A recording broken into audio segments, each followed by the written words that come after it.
peace must be our goal and our guide. And all that we strive for as a human family, dignity and hope, progress and prosperity, depends on peace. But peace depends on us.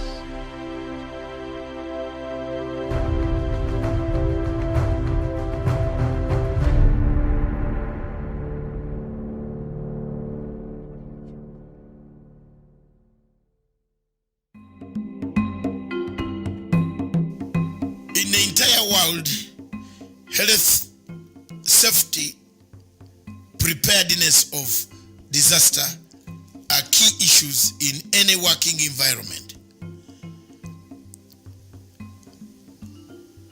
The safety regulations of any institution or infrastructure in the world are paramount to a successful economy. We have health and safety regulations in industries, in hospitals, in schools. But what baffles us, and what baffles most of us, is that these regulations are not followed. For example, putting up a school in Kenya, you need to go through several methods before you are approved to have the children, including the capability of you housing 800 school children who were actually part of this school that collapsed by itself. But what does this teach us? Teaches us that there are areas in this country that need help. One of those is that area where the school was built, just near petrol stations, near the roads, blocking everything, no sewage, no escape routes. This is the tragedy of Africa we have. In most African countries, people don't follow health and safety regulations. Most countries have no disaster preparedness mechanisms. Africa is reactive instead of being proactive. What has led us to this? Why are we behaving in a manner that we don't see? What is the building? What does it look like? Are there cracks in the building? I believe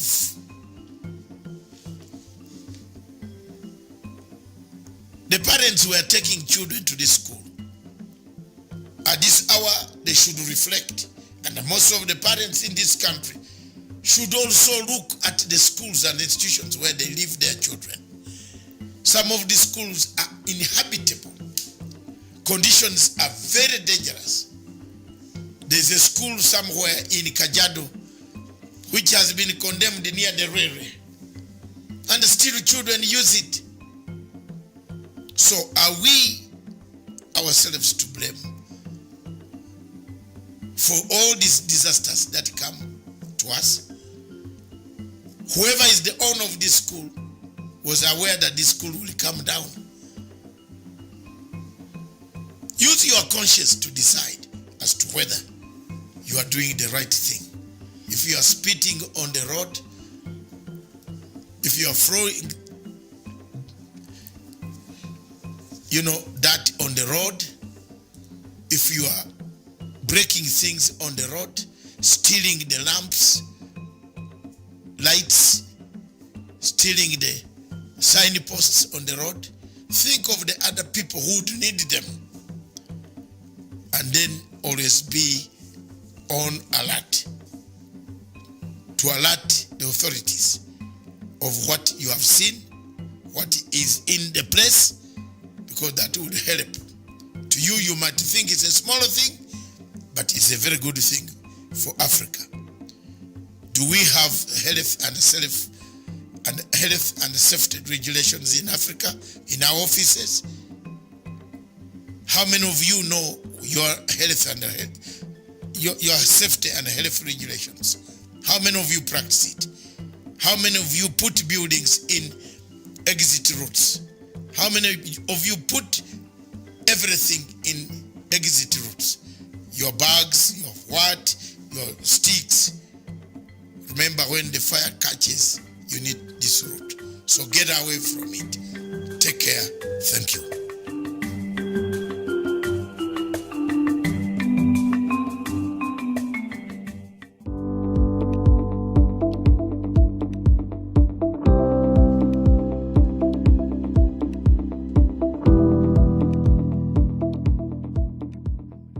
So thank you for making the time. I don't know how many people here in the room know or visited Africa, the continent, but I think it will be interesting to use this half an hour to really not only promote what the continent and what your respective countries have to offer, but also to explain why all these investors who are at the Future Investment Initiative should look at Africa.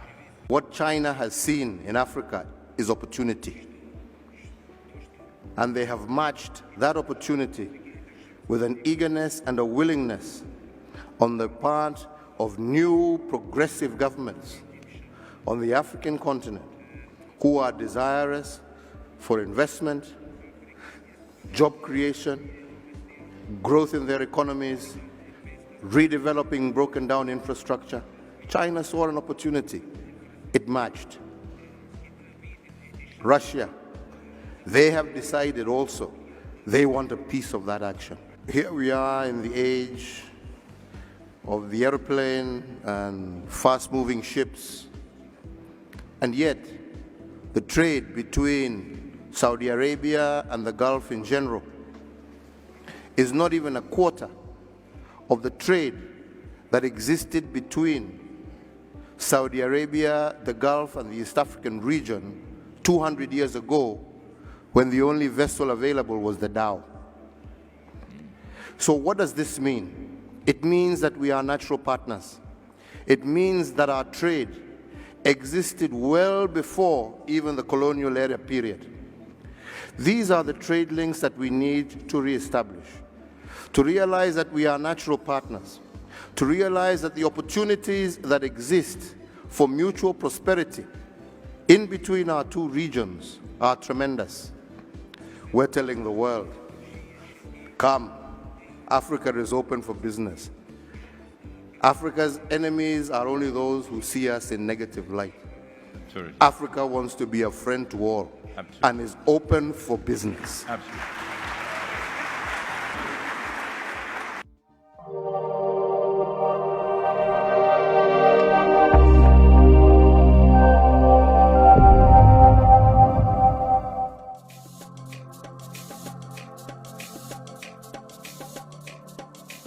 Way back in 1998, the late Secretary General of the United Nations, by name Kofi Annan, thought of an idea, brought an idea of saying the only way to bring world order, where crimes committed that are not punishable in local courts, local countries, regional courts, could be taken to an international crimes court.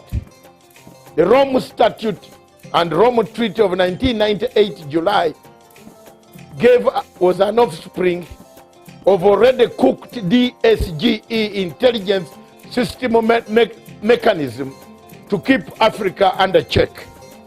Up to date, the French government pays 70% of the salaries of the International Criminal Court, from the porter to the judge, to the prosecutor, and the rest of the other people. This was a project of Kofi Annan and the Kofi Annan Foundation, followed by George Soros as an accomplice of Kofi Annan, brought in by Luis Moreno Campo and the entire system of the West, some countries in the West, to keep check on African countries that did not agree with the policies of the French and to their policies of Western culture. The International Criminal Court Chief Prosecutor Luis Moreno Campo agreed in all this that yes, he has been picking money, extra monies, and we followed the story together with my group in France, powerful investigators in France who worked together with me. And we found out that, truly speaking, Luis Moreno Campo, Fernandez Gumedi, the former judge, the president of the International Criminal Court, laundered money, some coming from American banks themselves. This evidence was put in the ICC. In the case of Bashir versus the chief prosecutor, I filed an application which I still have and which I'm going to publicize again so that people can know that I was right.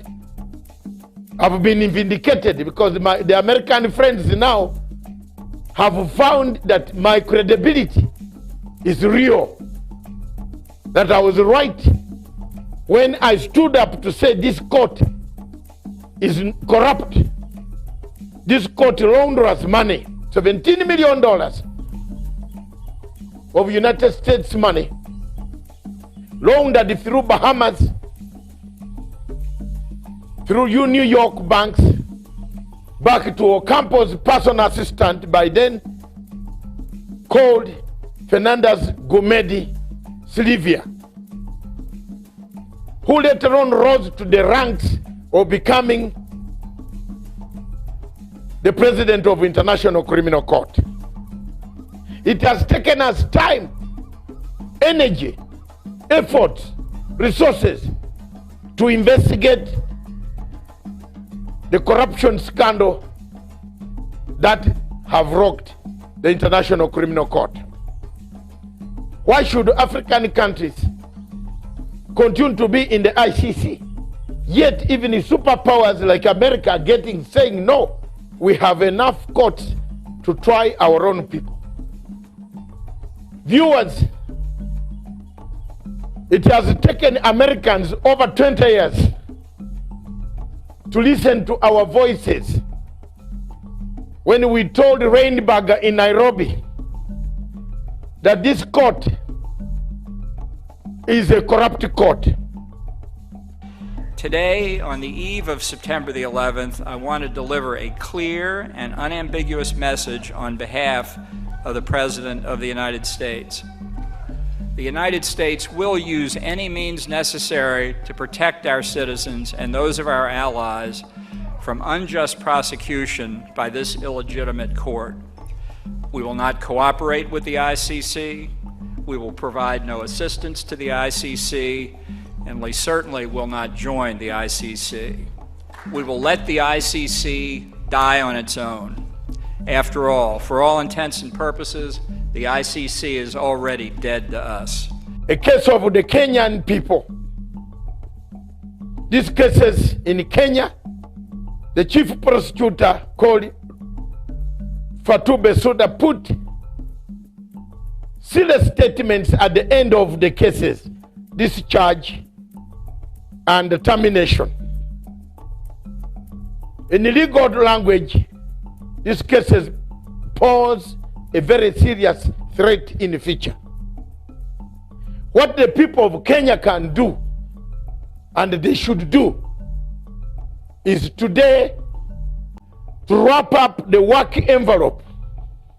Because until this envelope is sealed, thrown in Indian Ocean, the chief prosecutor in the future will come and look for that envelope, use it to incriminate people again.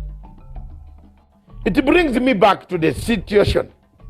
America is sealing its journey out of the ICC. Why do you wait?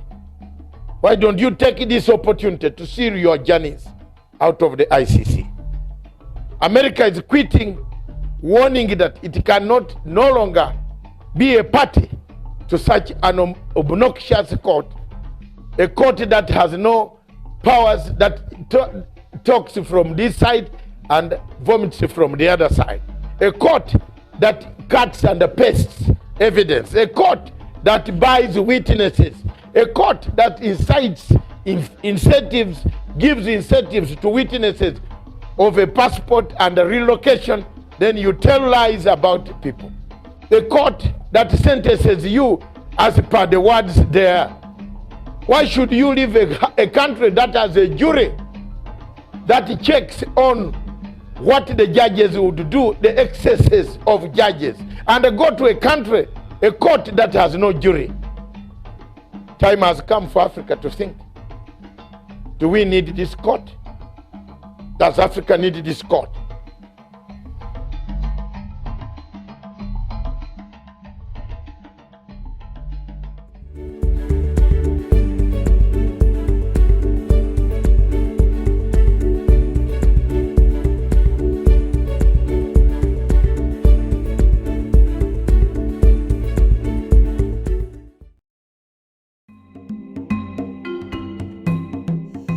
Thank you very much. All over Africa, presidents are beginning to change constitutions. The constitutions that were made to give term limits seem to have no meaning to the current situation in Africa. Whenever we reach election time and the expiry of the tenure of office, presidents in Africa try to change their constitutions.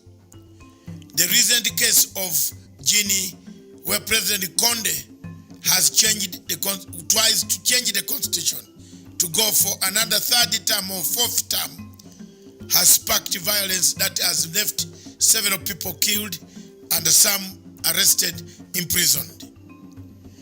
The question therefore is, why is Africa and why are African heads of state changing constitutions? What has made it difficult for presidents to retire and go back? There are few countries in Africa that adhere to the constitution, namely Ghana, Nigeria, South Africa, Zimbabwe, Tanzania, Kenya. These countries, Botswana, Namibia, Angola, some of these countries, when it comes to adhering to the principles of constitutionalism, they have never changed their minds. Are there conditions that make them fear? Where is the fear? What makes people change constitutions? What makes a head of state to involve the entire population in changing the entire constitution? The case of Burundi, where the constitution was changed, it sparked violence and even it reached a point of a military coup. Do we need these changes in the constitution at the last minute? Do we involve our people as to whether the type of governance we are taking is the best type of governance? These questions can be answered by my viewers. Many of you who are watching me today, and many of you who will have a chance to look at the clip. The bottom line and the questions are, do we need elections in Africa? Therefore, are we ready for competitive elections? Do we give it up? Do we say, thank you, my brother, for winning, or my sister for winning elections? How do we conduct ourselves pre- and post-elections results? When the results come out, do we accept them? Do we move on? Do we wait for the 5 years? Or do we change and go violent? I think that is the question that I leave to you people in each of your countries, wherever you are.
Good afternoon, viewers. Welcome to Punchline Africa Television, broadcasting all the way from the Republic of Kenya in Nairobi, the capital city of Kenya. Wherever you are, in Cairo, in Accra, in Abidjan, in Morocco, Rabat, wherever Tunisia, in Tunis, Algiers, Algeria, Khartoum, Asmara, Kampala, Kigali, Dar es Salaam. Thank you very much for watching and keeping time with us. Viewers, ours is a role to play. As Africans, we always come too late. Something is done too late and very little. With me in the studio this afternoon to dissect the topic that is very clear here is none other than Miriam Ogutu. Good afternoon. Good afternoon to you, Doctor. We are now sitting 1 meter apart. 1 meter apart. Yes, to keep with the health regulations. 1 meter would have meant you're over there. And no, it's one meter apart to keep with the health regulations of the Ministry of Health and worldwide. But thank you very much, viewers. This is a show for Africa. But we shall begin with Kenya. What is happening in Kenya, the Sunday Nation. Miriam will go through the papers. Then we come to the main topic. Are we Africans reactive? I have not singled out any country. So sit comfortable on your chair, pick a pen, and pick a few facts about us. What have we Africans, are we reactive? That's all I want to discuss this afternoon with generally on Africa in link or in regards to coronavirus. Are we prepared? How prepared are we? Are we reactive? We have always been, we knew this thing. It started in China. We took it lazily. Now every African head of state is running and beating about the pants. What can I do? This thing was here. We knew it was coming. We knew that is where we borrow the money from China, from the goods. We get it from there. We have allowed them to come here.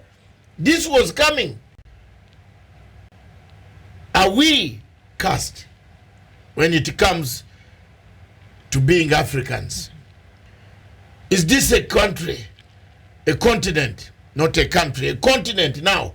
I'm not blaming Kenya. I'm not blaming Uganda. I'm not blaming anybody. I'm blaming us Africans. Africans, we always talk about things that don't matter. We bring in soap opera from Mexico and we glorify it on TV. You find several Africans running in the evening. The evening can cause an accident in town to go and see that, oh, I don't want to miss that part. But very few Africans will look at what it is. Is our hospital all right? Is our school all right? Is there water shortage here? This is what we want to look and go deeper into it now. Thank you very much. But first, let's talk about Kenya. The news headlines in Kenya and East Africa and Africa. Thank you, Miriam. Take it over from here. Yes, indeed. And of course, coronavirus is still on the headlines, not just in Kenya, but across Africa. And we see here in Kenya, it says 45 put under watch. And this comes even after efforts to contain deadly virus shifts to contact tracing a list of 2 Kenyans held at Bagathi Hospital, 23 who flew with patient quarantine. Remember, a Kenyan was diagnosed or tested positive with coronavirus, but of course she is in a stable condition. And the news broke on Friday, and we saw Kenyans really getting very scared. I don't know, Doctor, when you see and how this matter is, especially after the the CS for health, Mr. Mutahi Kagwe, came out to make this pronouncement, and the way our media highlighted this matter, were they exaggerating, or because it appeared after Kenyans watching that over and over again, they went into a panic mode? Is there a way that we can talk about this coronavirus and still highlight its effects and its seriousness, but as well not send a panic, not send Kenyans into a panic mode? Yeah, thank you very much, Miriam. We are coming to that one later. Then we dissect it under that, under the general Africa panic, the reactive mood, the panic buying. Everybody goes to the shop to buy the whole supermarket. You know, these are the behaviors I'm going to dissect down on Africans. I saw people even bringing Rory. There were lorries being packed at Carrefour, at Sariti Center, parking as if will you sell them in the house? You know, we are bad-mannered people. In Africa, not only Kenya, the entire Africa, we are bad-mannered. There is no country yet that has good manners that I've found on African continent yet, including ourselves. In Uganda, there was the same. Why is it that we are reactive? That's what we want to see. Okay. But let's look at more news about I think Kenya. Still on the coronavirus, and we saw churches in limbo from suspension of service to tailor-made communion camps and forced provision of sanitizers. Churches are grappling with the daunting task of furthering the gospel in the face of coronavirus. And we saw yesterday the members of the Adventist church go to church, and we saw being given hand sanitizers before they entered the church, and after the service when they were leaving, we saw that being affected. So I'm hoping all churches across Kenya today have really done that. And also UN staff affected, and the United Nations offices in Nairobi. The pandemic has prompted the agency to scale down its in-house staffing levels that roughly has about 4,600 workers will be expected to work remotely. And but doctor, away from the coronavirus, because we shall talk about it, and the pilot was arrested in arms tender probe. If not, I think the coronavirus came and it sort of took our attention from something that was very important, the arms scandal. So the latest, apparently a pilot that was part of a team that visited is it Poland one time, was arrested yesterday. When I put up that picture, you remember? I was castigated by a group well known for hiding facts in this country. And that side of group that hides facts in this country is well known, and soon God will help. Very soon. You know, I put up that picture, and then they said, you have just drawn the picture. That shop, what is it called? Photoshop. Photoshop, yes. This picture, this pilot, if you arrest this pilot, I arrest all the people in that photo. In that photo. So it is not yet over until it is over. Don't think you are going to threaten people and then they will keep quiet. No, this has got to reach the real bottom line. Did they go there as foreign guests? Were they sent by the government? Anybody who came in contact with this group must be accountable and write a statement, whether young, old, middle-aged, generals, or a general, or whatever. Write a statement. And I was telling people, they called me all the names. Continue calling me names, Kenyans. I always like it. I like being called names. One day, you will miss this voice, and you will say, I told you. One day.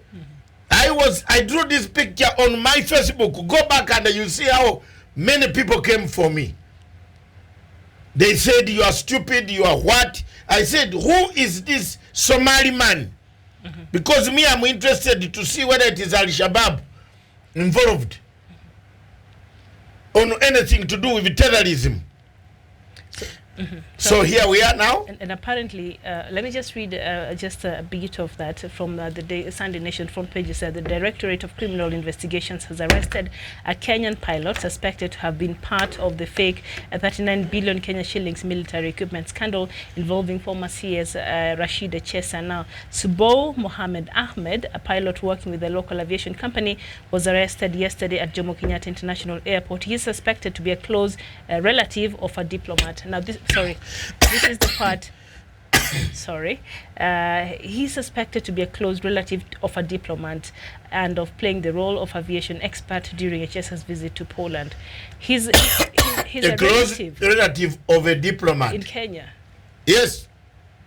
Dio mambo inakuja. Things are coming slowly. Now arrest this one, go for the next one. This week, watch our end. You know, they should not say kamata Friday. Kamata at Monday. Monday, Tuesday, give us news, DCI. We have also yes, there you are. There you are. In another picture, there are other people missing. There you are. That's the guy. I told people, and I've told the Kenyans, respect some of us. Internationally, we are exposed. Internationally, we have known what happens. I told you, there is nothing called fake arms. No. In any military, anybody who has studied military science, you cannot talk of fake arms. And I was right. You see, these guys saw the arms. They went inside to see the arms. So there's nothing called fake arms. That looks like an armory. In an armory, they went in a warehouse. So nothing. Don't call them fake arms. These guys are the plan to enter arms in Kenya. And the Kenyans are not speaking. They are not speaking. If Corona is very far, this was not going to be there. You know, they had an intention of bringing in arms. Thanks God, a lead was opened up. And this should not be taken lightly. That people could just sit and forget, and you go around the country threatening us, threatening people, threatening President Uhuru Kenyatta. Don't talk about it. Don't. No. People have to talk about these arms. They were arms intended for this country. I have asked the Kenyans to look at the end user certificate. Only one thing. Always trust Matango on international law. Trust me. Because the people who threaten don't even know international law. Those who have threatened us here not talk about it. Why are people, can you ask one question?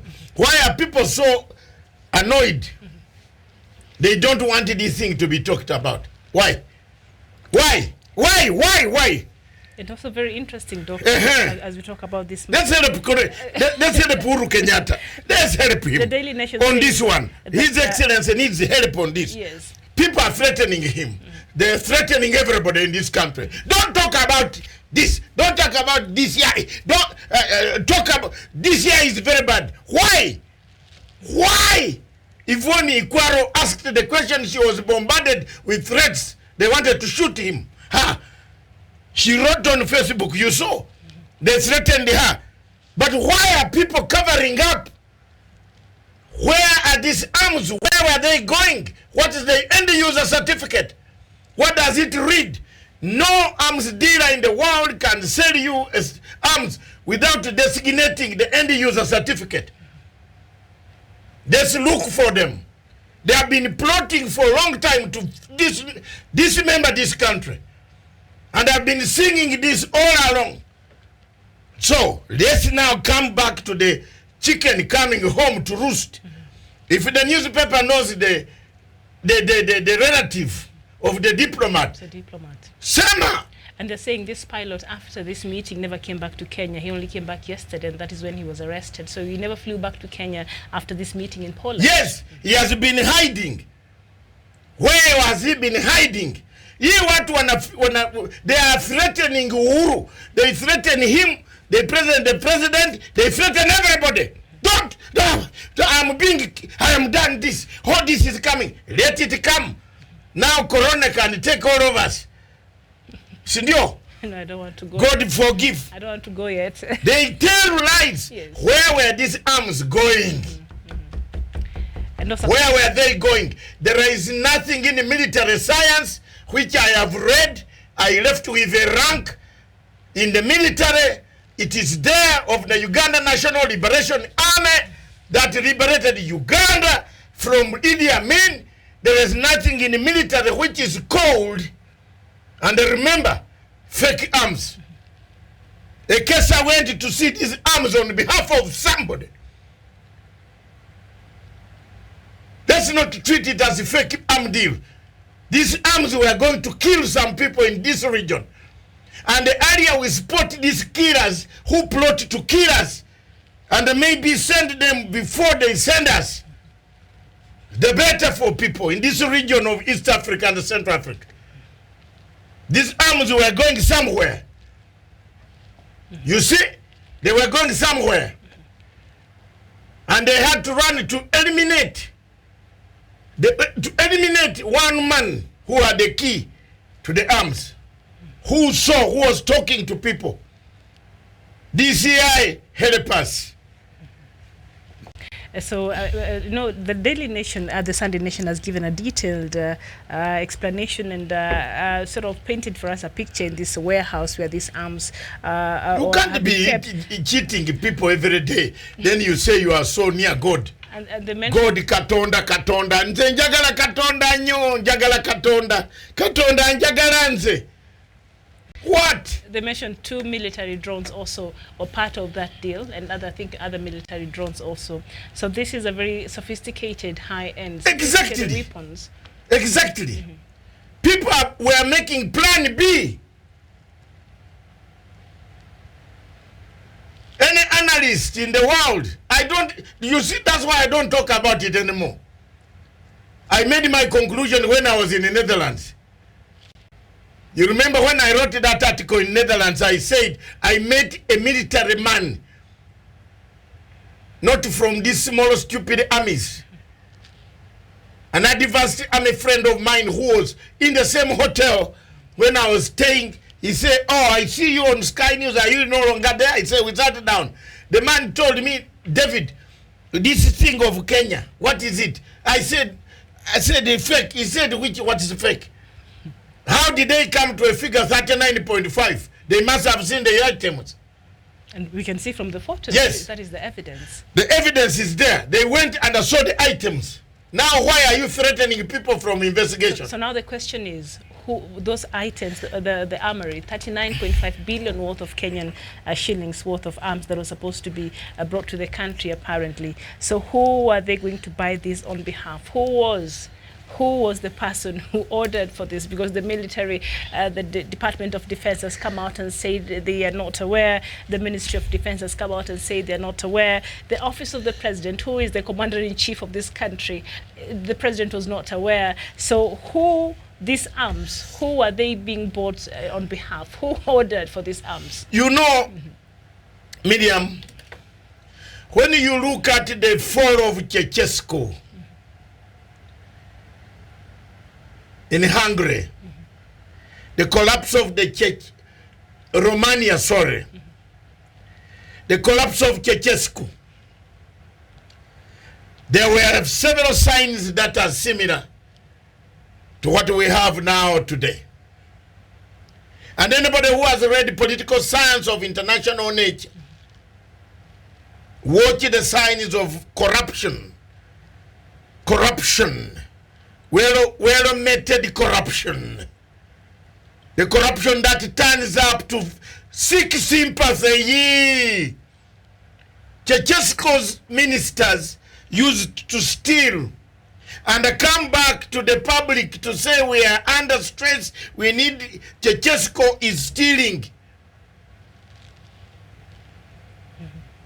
A revolution took place. But who was causing the revolution? The ministers who were thieves. What happened to Romania? Mr. Ceausescu was besieged. He had nothing else. The whole palace was surrounded. He even said the wife, but they say, "We want you." And who were laughing in the times of Ceausescu in Romania? The men who stole were ministers, PS, public general managers of institutions who practice corruption. Ceausescu himself defended them. I wanted the Kenyans to see the scenario we are in. We are in the Chechesco scenario today. The president has not taken any money from anywhere. But the people have taken money. We were told 21 billion, it's now 7, it's 80, it's 200. Here, Petier is gone. You will never get it. Will you get it? No dam will be built there. Now even in Italy, where we got the money is under rock. In fact, that man, they are going to manufacture another identity. They say the coronavirus took the gun. That guy who took the money, you know, he was very clever. He started by inventing this bank guarantee situation, that he is bankrupt. How are you going to ask the bankrupt company to give you money? Now with the coronavirus, Italy is sealed. What you are, Erengoya Marakwet, clap, cheer up for our sons who took the money. Sorry. I'm very sorry, but I talk the truth.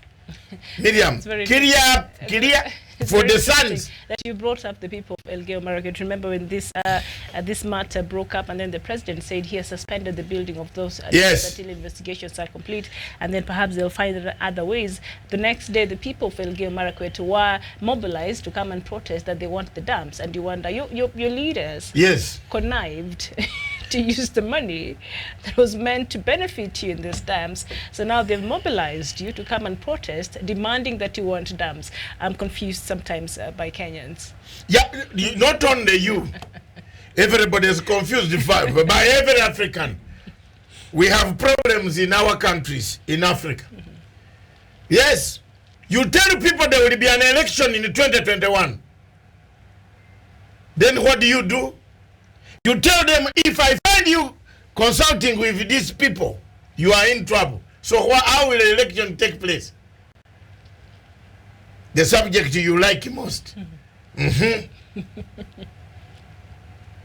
I've been telling my fellow Ugandans who have come to me when I'm in London or when I was on a flight, some of them very senior found me, oh, why don't you take part in this election? Take part in what? I tried my level best. I did my best. I brought peace in my country. I am happy. Whoever wants to disrupt that peace should not be me, because I'm the guardian, the guarantor of the peace. Yes, nobody of the people who respected me, who has come back home, has ever reason to go to crime and kill anybody. I'm happy, man. If they want to kill themselves, that is their problem. But peace in northern Uganda is firm.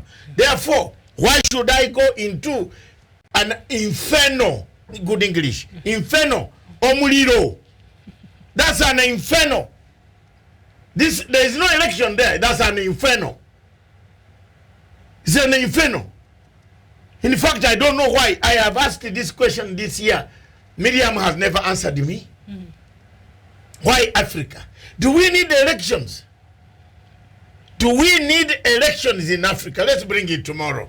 Diplomatic leaks. Again, maybe with the scene that we have seen, yes, let's jog our minds, Miriam. Yes, and maybe the Africans who are watching us right now, they could tell us if at all Africa. Do you need elections in Africa? At all, yes. If election in Africa can make you go and slaughter your friend, do you need them? If the election is in Africa, can take all the money that cannot buy a bed for coronavirus, do you need elections? You know why China has reacted very rapidly and be able, very soon you'll hear they have got the results. And I'm hearing some things that they have got the results. It's because they were prepared. We come to the topic. Let's not finish it. It's very interesting. This time you'll hear me. Very interesting. And we have gone further now. Judiciary. Mr. Maraga, breaking news that has just come in Kenya. Mr. Maraga has suspended all court hearings. I told you. I thought they said only the high-profile cases will continue, minus, I think... No, all of them. But now all of them have been suspended. Mr. Maraga has suspended all court hearings, and that's it. There we go. That means even a case cannot go on. We just gave them money the other day. Is it overreaction? Should we suspend? Because I know even yesterday I saw the Union of Teachers in the country come out and say schools should be closed until to allow for this coronavirus to be fully under control. But I'm thinking, as a Kenyan, I'm quite confident with the measures the government has taken. I'm really not worried, as long as you just are careful on where you go and what you do, and you make sure that you clean and all that. I don't know. Have we gotten to the point where we need to suspend the code, to close the schools and things like that? I think even the closing, I've told you everything you touch. We are doing this sanitation, and this we are practical. We are not advertising this company, but we are practical. As we do this, wherever you go, what you want to touch, don't touch your eyes. Please do this. I don't know how many people in the villages will be able to buy the 200. I think the governors and the government should subscribe or support some of the old people who cannot who cannot buy these sanitizers. Please let the government try to give the sanitizers. Let the government also try to call, from now onwards, health education in schools, health and safety should be a must. Because there are so many people who go to the toilet and they come out, they don't even wash hands, and they is laughing, shaking your hand. They are there. Yes. True. So when you come to me, let's use the legs. Yeah. Because the legs doesn't travel quite faster. Let's use the legs. Yeah. Yeah, yesterday there were suits, protective suits that are being sold online. I ordered for one. On eBay? You bought one? No, big size. Unakuwa ndani. So you ordered for one? Yes. I've ordered for 3 in case one tears. When is it arriving? Anytime. They said 7 days. I'd like for you to come here and demonstrate for I will come with it. I will come with protective. They were being sold at $130. Oh, the prices have gone up now. Yes. No, the ones they are selling us, these ones are not very good. And where is it coming from? Don't worry. The places they're coming from, not India. Not China. Not China. No. Okay. This one is from a country well civilized. Will it ever get here with all these flights being cancelled? No, the flight is still going on. Okay. They assured me it will arrive by post even. The post services, it will take slightly 5 to 10 days. Yes. Yeah, but maximum it won't pass 10 days. But hopefully by then, in a protective gear. Unaingia kwa gari na hiyo unavaa. Can't even. I'm claustrophobic. I don't know if I'll be able to breathe. Things are very bad, man. Things are very bad. See, Africa, we never prepare. Yes. So thank you very much on that topic of the fake arms. There has never been what you call fake arms. Yes. Nothing like that. Don't be deceived. These guys had a motion, an intention to go and buy arms, to bring them somewhere. Let them explain. I think we have taken this thing lightly. The DCI has taken this thing lightly to say fraudulently. No. Fraudulently to defraud what? The money was the Mazungus. They've committed a crime on the Kenyan soil. Where were they taking these arms? Let Mr. Chesabi asked more questions of where the arms were going. Even if it is a fraudulent deal, who was behind these arms? Where were they going? Who had that intention? Who sat down and planned the arms? And also, Doctor, there are people who should not be left off the hook. These two foreigners, Mr. Kozolowski and Mr. Stanley Bruno, who gave Chester this 11.5 million kickback, or whatever it is, consultation fee, whatever it is. They say they defrauded him. So that's how this case came out to Kenyans and came to know about this matter. I think these two are very key witnesses that the DCI and the investigative body in this country should not let go that easily. They should explain. Thank you very much. Help with giving answers to these very important questions. And you know, as the days continue and we continue, and this story continues to unravel, I think Kenyans have a reason to want to know really what is happening here. This is a very grave matter. It's not as light as at first we were meant to believe, that it was just a meeting, 23 minutes. No. Yes, Paul Okagi. Yes. Sorry, Miriam. Paul Okagi from Australia says, I should give you one. They want you protected. Paul Kagi. Yes, she is having it. Paul Kagi. She's having it, and she looks so nice in here. I look when we are reading news, like a big keeper. We shall be reading news that way. Thing? Yes, hello, how are you? Because the microphone is here now. Viewers, you notice we've changed our microphone system in order to avoid that thing. I look like I'm coming from Mars. Yes, like planet Mars, the moon. Okay. All right. We want to hear from you. What do you think about the government preparations for the coronavirus in Kenya? To me, I think the new minister is up to the task. He's done a great job. He has brought all facts. You see, the world needs it that way. Put them there. Let people disagree with you. Lakini, Honorable Minister of Health, thank you very much, Comrade Mutahi Kagwe, my man from 2004. He gave me an interview with Kibaki. When he looked at my face, he said, you are the head of this Bazungu. Because most of the delegations that come to Africa, Bazungu are the head of Africa. But this time I came and I was the head of the Bazungu. 7 of them, teaching them what Africa is. Kudos. All right. Yes. And even as the cases, the court announces that it has closed down DCJ Mwilu Tam's case against a witch hunt. So this should be a reprieve for deputies. Yes, DCJ Mwilu is still talking. It's a witch hunt. Yeah, she said. Her case is a very clear case. She laundered money. She used letterheads of the judiciary to obtain loans. Madam Mwilu, if I were you, you might have 7 lives, but this one you can't fight it. All right. Yes. And also we see at the IBC, embattled Pulse Agency ICT boss opts to resign, Mr. James Muhati, who tenure has come to an end. Should we just disband the whole of IBC and just create new... is it ICT or... ICT boss opts to resign, yeah. The Independent Electoral and Boundaries Commission, ICT Director James Muhati has resigned. He opted to resign rather than seek an extension to his 5-year term, which ends in May. You know, we are talking about...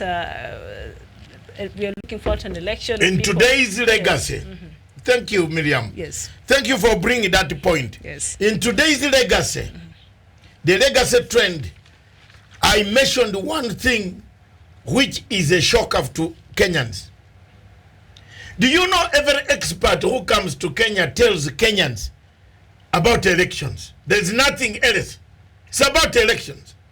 He warns you about elections. Kenya is a beautiful country, a very nice country, but when it comes to management of its elections, so many things start happening. Look at that.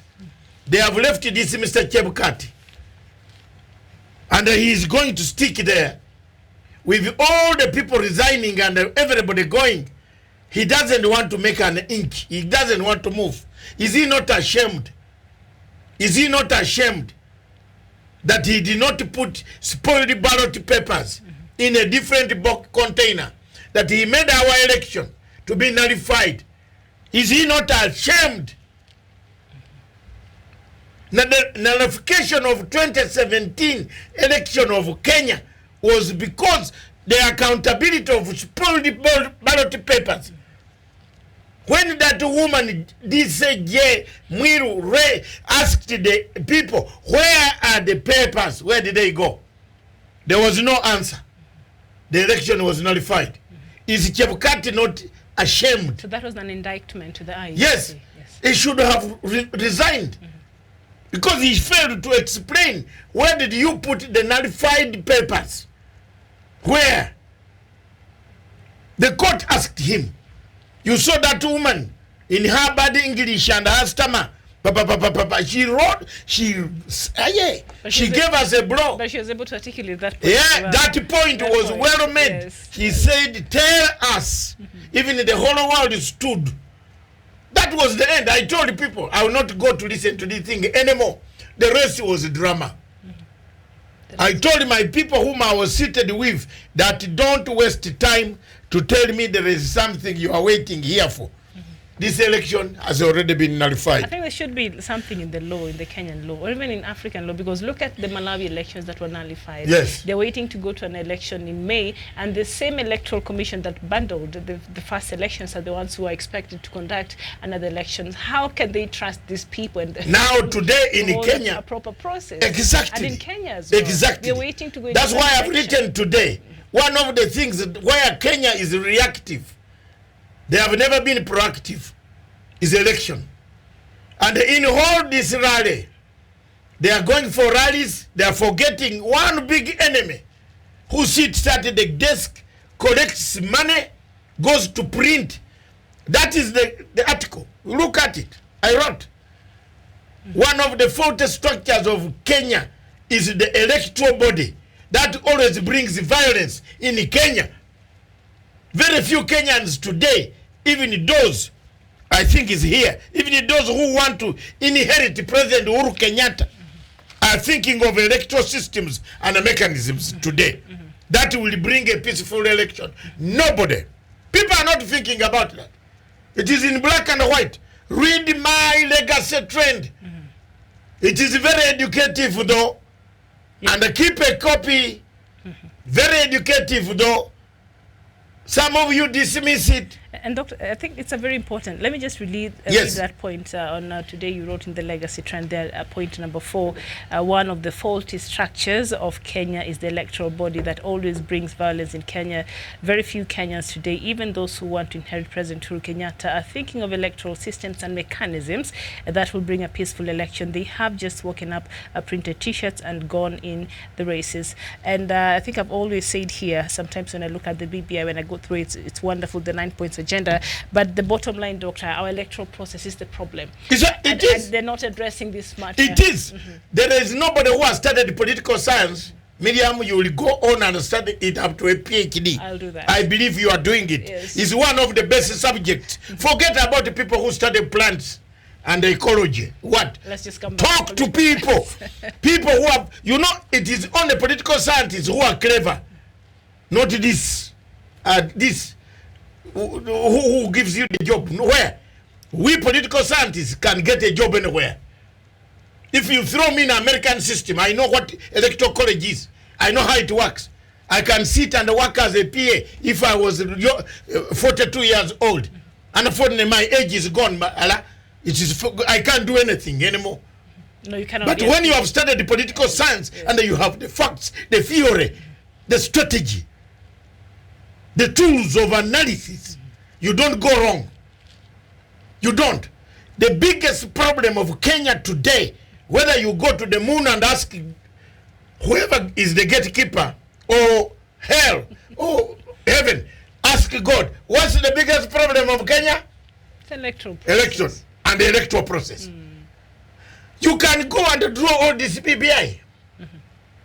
And that's why President Kenyatta is telling you in the legacy, he wants a legacy of a united Kenya with inclusivity. Doctor, with the electoral process, we can't make it. Unity is threatened. Yes. And divisiveness. Yes, you have left Chebukati. He's smiling there. He's smiling there. Then he's gonna go to his master later on and then come and say, time is off for any submission of reforms.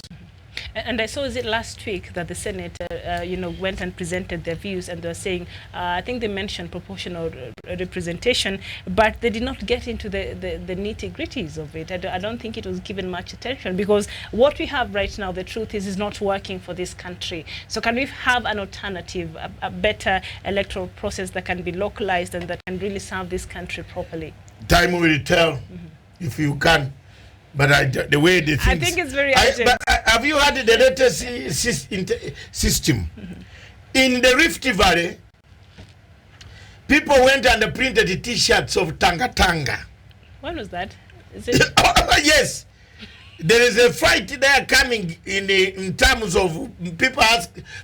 some of the people are going back to the printers to bring back the money. This is hard intelligence on the ground. Raw. So they had printed these T-shirts for the BBI rally in preparation to embarrass that this is a Tanga Tanga zona. Kudos to Corona. Kudos to no, Corona.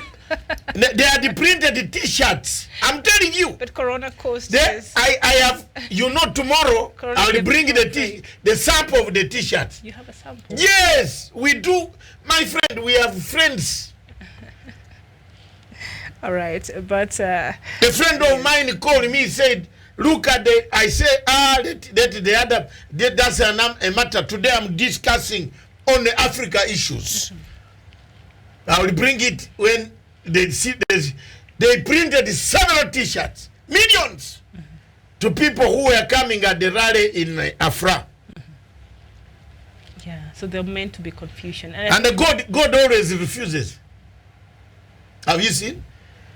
The purpose was to create, to belittle the president. Not even belittling a doctor. Yeah, that's what they do. But they are very good at belittling the president. That would have caused a lot of mayhem. Both teams would have... Thank you very much, God. Katonda. Thank you, God, for even helping. I'm sure the pro-BBI and the anti-BBI... there would be a clash. That was the worry. The T-shirts. If somebody says there are no T-shirts, let them say this time. Let them say. Because they have already been intercepted. I think when we look at even electoral reforms and the things that we need to do to make sure that we get an electoral process that is good for this country, we also require a lot of political sanitization and a lot of political maturity in this country. Miriam, you hit the point. You hit the point. A lot of sanitation, sanitization, and like this one, is it? Political maturity. We sanitize our politics. Yes, you better. Can we have mature politics? Yeah. There are people here who threaten us. Can you have mature politics here? You start, they will threaten you with all, they will assassinate you, they will come to shoot you. I'm not interested in politics. I'm good here. Yes, they will come. I'm good right here. Yes, so, all right. So the front pages, this is a headline, Doctor, that I'm sure is giving Dr. William Ruto, Vice President, sleepless nights here. From the Sunday Standard, it's saying Raila's formidable coalition takes shape as Jubilee sinks, with the ODM leader calling for the shots in the building of bridges initiative and his base intact. Raila is fashioning a grand plan for a massive movement that could see him clinch the country's top leadership. I know with a headline like this, our Deputy President William Ruto, I'm not, I don't know if he's shaken or I don't know if that gives him homework to do. Look, yes, I told you last week, and I want to repeat here. If I were His Excellency Dr. William Samoei Ruto, I would tell my people never to just bump about this motion of impeachment. Trump won the impeachment motion. And let me teach one boy, one small lawyer called Karoli Kipchumba. And I told you when I'm on the show, I'll teach you. Impeachment, whether it goes through or not through, you are already in the eyes of the public. The things that were hidden will be known about you. Today, the whole world knows Trump tried to steal an election. Trump tried to buy material, data from Ukraine to win an election, to fix an opponent. Whether the impeachment did not go through in political science or not, it is an impeachment. Yes. If I were Ruto, I would not even try to encourage my people, but I would try to silence this thing of impeachment, because you will be naked. Naked. Like a Julius Caesar.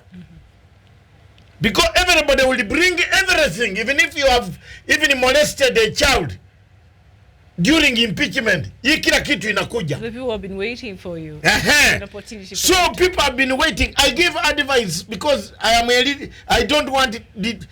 We want a united East Africa, a united Kenya. If Kenya collapses, my country collapses. Sudan collapses. The peace. You see, Somalia is bringing chaos. That one, that Faramiji again has started. I have been telling these people, don't hood, no cool.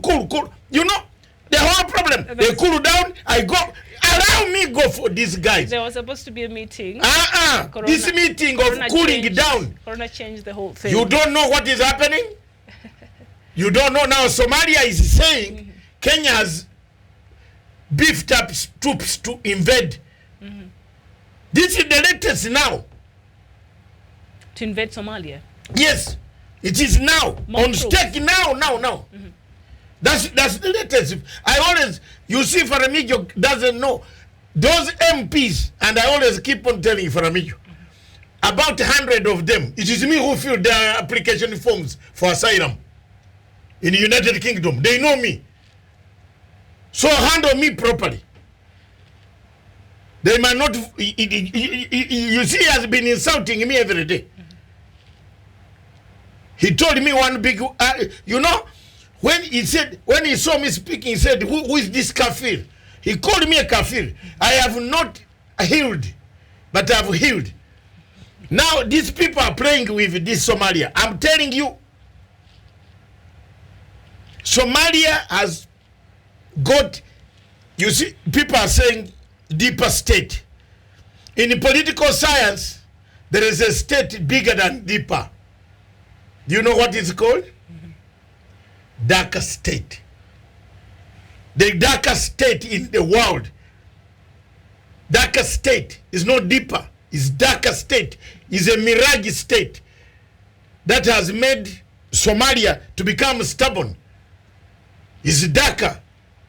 There are people funding Somalia to antagonize Kenya, to create a crisis in the middle, so that they continue supplying their arms. That's darker state.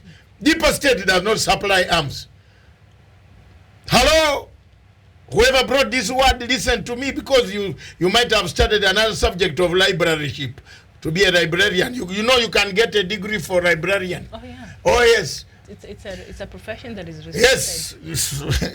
So if you have studied librarian, talk to David Masanga. He will tell you, I'm not like a Mutahi Ngunyi, because Mutahi Ngunyi analysis are cheap, morally low, below the level of tools of analysis. Speak the truth. I analyze. You know, each doctor has got his own specialist. PLO Lumumba is a specialist in oratory. But when you ask him more about what I'm talking, he can stammer. He's my young man. He's your friend and he's watching. Yes, he's watching me. Yes, he knows. So let's leave that. There are political issues that PLO Lumumba cannot solve, Yes. which I can solve. Yeah.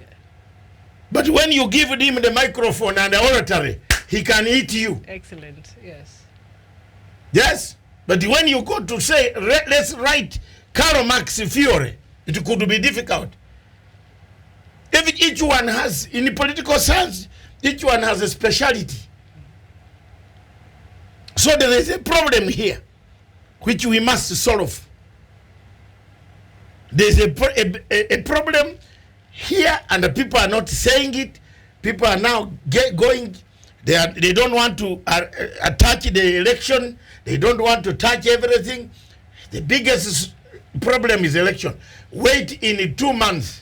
Chebukati is going to announce to us that there is no more time limit for a referendum. I swear. now no shake hand, just let's do this. Let's proceed. Chebukati, you know they are working with Chebukati. If you see the type of meetings at night which they conduct, Chebukati is always there. And he's telling them, I will knock them technically. Can you tell me why UG as a county was the only county, the first county to accept Okuro Court? Then later on, they spoiled the broth. When you say UG, some of our international... No, you can mention the name. Our international viewers might not think Uganda. It's Uganda, it's Uasin Gishu. Yes. Yeah, county. And since then, nobody has gone deeper to analyze that politics. Why would one county first pass a Kuro court, then later on, they regret? And the Kuro court also went to court, I think 2 weeks ago. Yeah, and started condemning some people. That the government is spending money, public money, on this BPI report. I think. So if you ask a Kuro court, and the court dismissed. Where did he get his money? Do you think it's being used, and why is As I drink my tea, yes. Where did he get the money? George Soros. And the problem here in Kenya, people want to go to this TV and they don't talk the truth. That's why there is nobody in the TV apart from cast where there is level-headed, they ask you questions. The rest, who in the TV can ask me questions? Who? Koinange can't stand me. Because I challenge his brain, I can see what he's going to. He's a small boy. He can't even ask me questions. I know more politics than he does. What does he know? He was taken to today. Look at the whole dimension of Somalia, Djibouti. We are about to have a shocker from the UN. We are about. And I predicted it to you here. Me, I keep on counting the countries. I keep on counting the countries. Today, I know how many countries are in favor of Kenya. I can't say it now here to bring even a heart attack to people. Hey. And the people are not listening. Some are pretending even they know me. Yes, there's someone who's pretending in this that he knows me. I work with Matanga. You work with me where? I'm asking. Where? I don't know you. 5 years I've never seen you. Then you pretend I know. I sit down and work so hard. You see the problem I have now? I work so hard writing. I know this problem. Haven't you seen Ethiopia? The woman had to walk out and go to Uganda, go here. Because that letter to Guterres, the letter I wrote to Guterres gave a shocker. It is there with Guterres. If Guterres does not react on that letter and allows that case in that stupid, corrupt court, we are finished. The Indian Ocean will be full of tomahawks. Poo. We are finished. I placed the document before him. It is up to him. And he has triggered other methods. Don't think he's not working on it. Diplomatically, he's telling some people to come and cool down. Because I had to place. This is in violation of Chapter 7 of the United Nations Security Council, Article 39, Article 40. There is a threat to peace. If one of those blocks, oil blocks, are given to any of the countries, there will be a threat to peace. Go and kill me. But did I need a PS to send me there? I delivered the letter.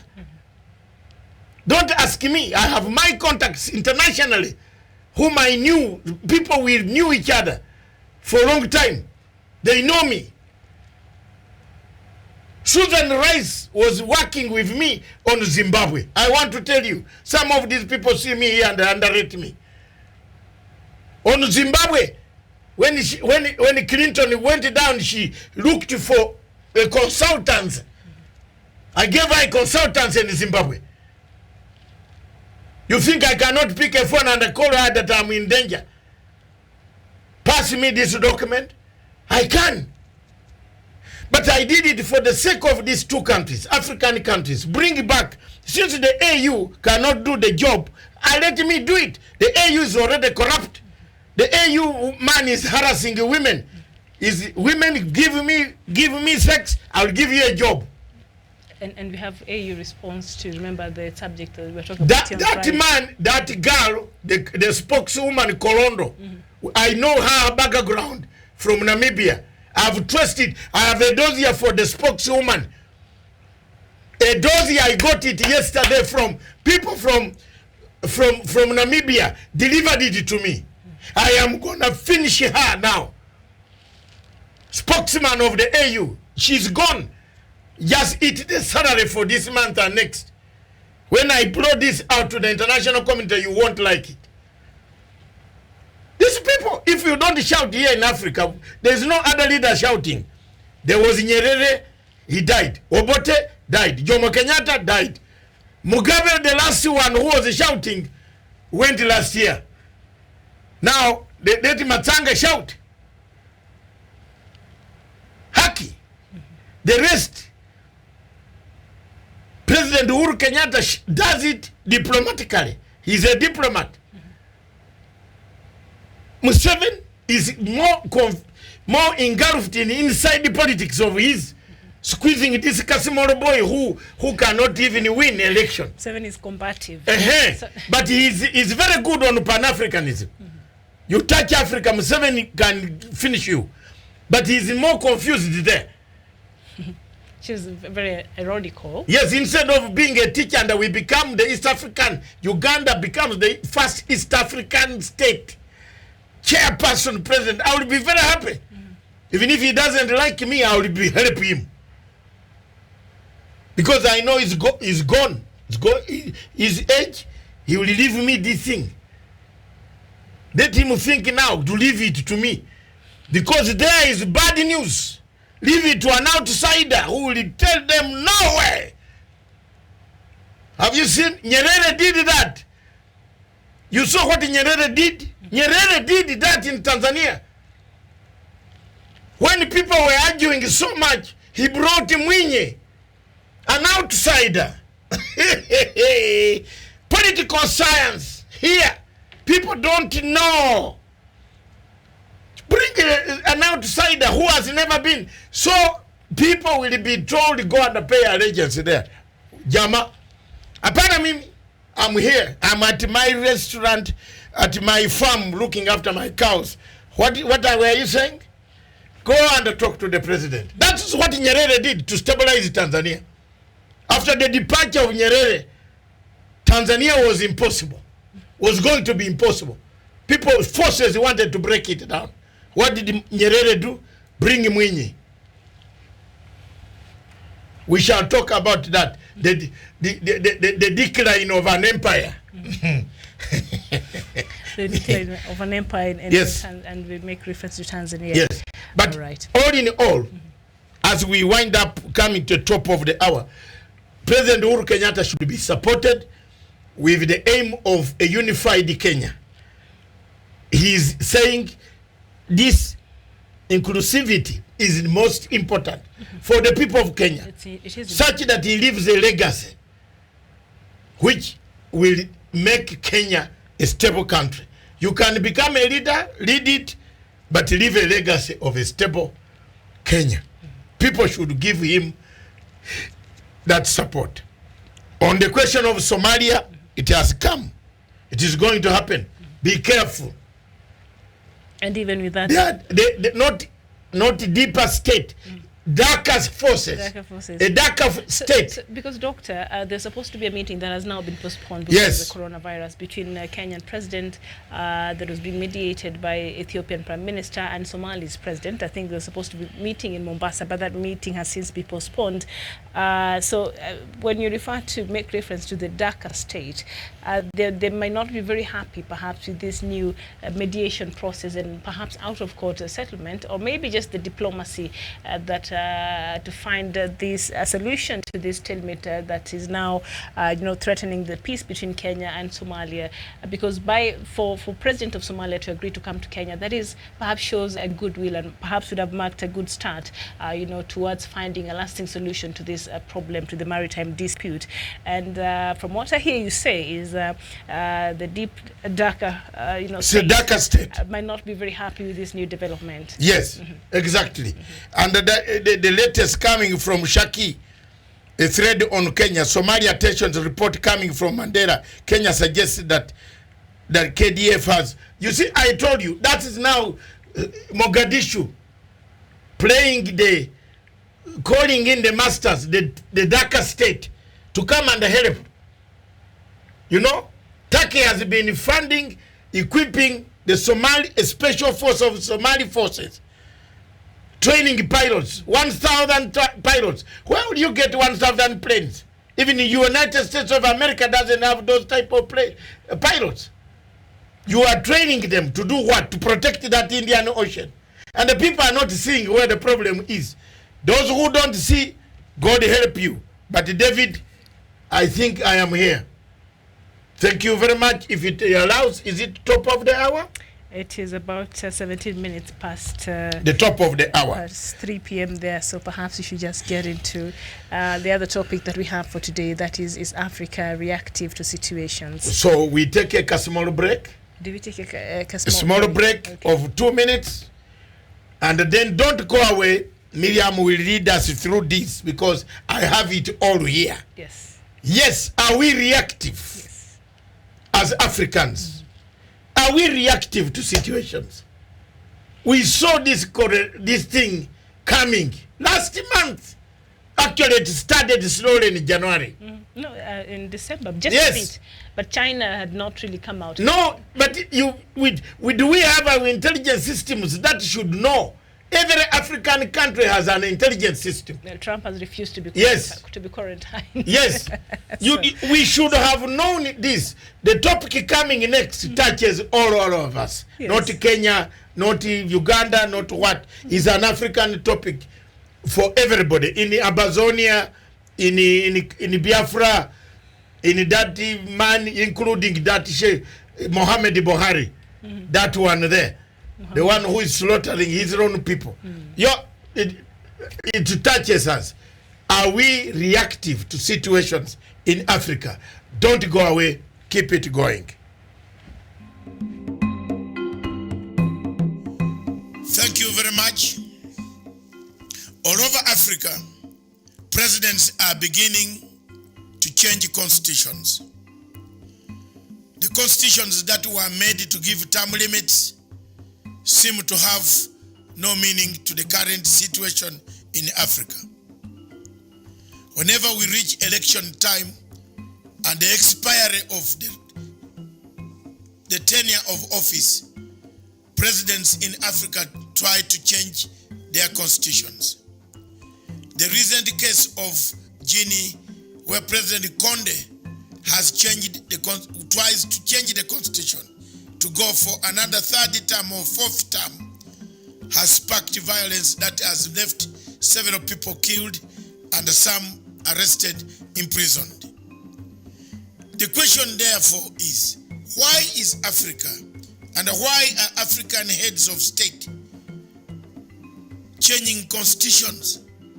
What has made it difficult for presidents to retire and go back? There are few countries in Africa that adhere to the constitution, namely Ghana, Nigeria, South Africa, Zimbabwe, Tanzania, Kenya. These countries, Botswana, Namibia, Angola, some of these countries, when it comes to adhering to the principles of constitutionalism, they have never changed their minds. Are there conditions that make them fear? Where is the fear? What makes people change constitutions? What makes a head of state to involve the entire population in changing the entire constitution? The case of Burundi, where the constitution was changed, it sparked violence and even it reached a point of a military coup. Do we need these changes in the constitution at the last minute? Do we involve our people as to whether the type of governance we are taking is the best type of governance? These questions can be answered by my viewers. Many of you who are watching me today, and many of you who will have a chance to look at the clip. The bottom line and the questions are, do we need elections in Africa? Therefore, are we ready for competitive elections? Do we give it up?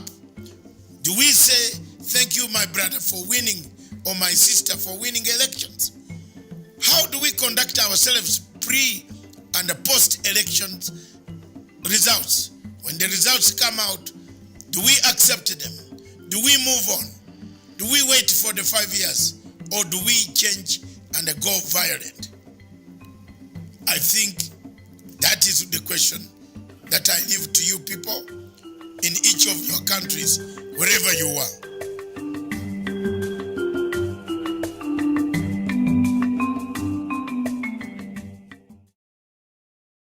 Welcome back to our second part and the final part of our show, Africa Showdown. The first part, we looked at factors around Kenya and some regional issues that we have discussed this afternoon. Now, this second part, it touches the entire Africa. As you are aware, the topic at the lips, the fingertips of every African, wherever he is, and everybody in the world, not only African, but worldwide. The topic is very clear. It is, and a very clear topic, which is, are we ready? Are we reactive? Do we prepare things? Do we talk about things that will happen?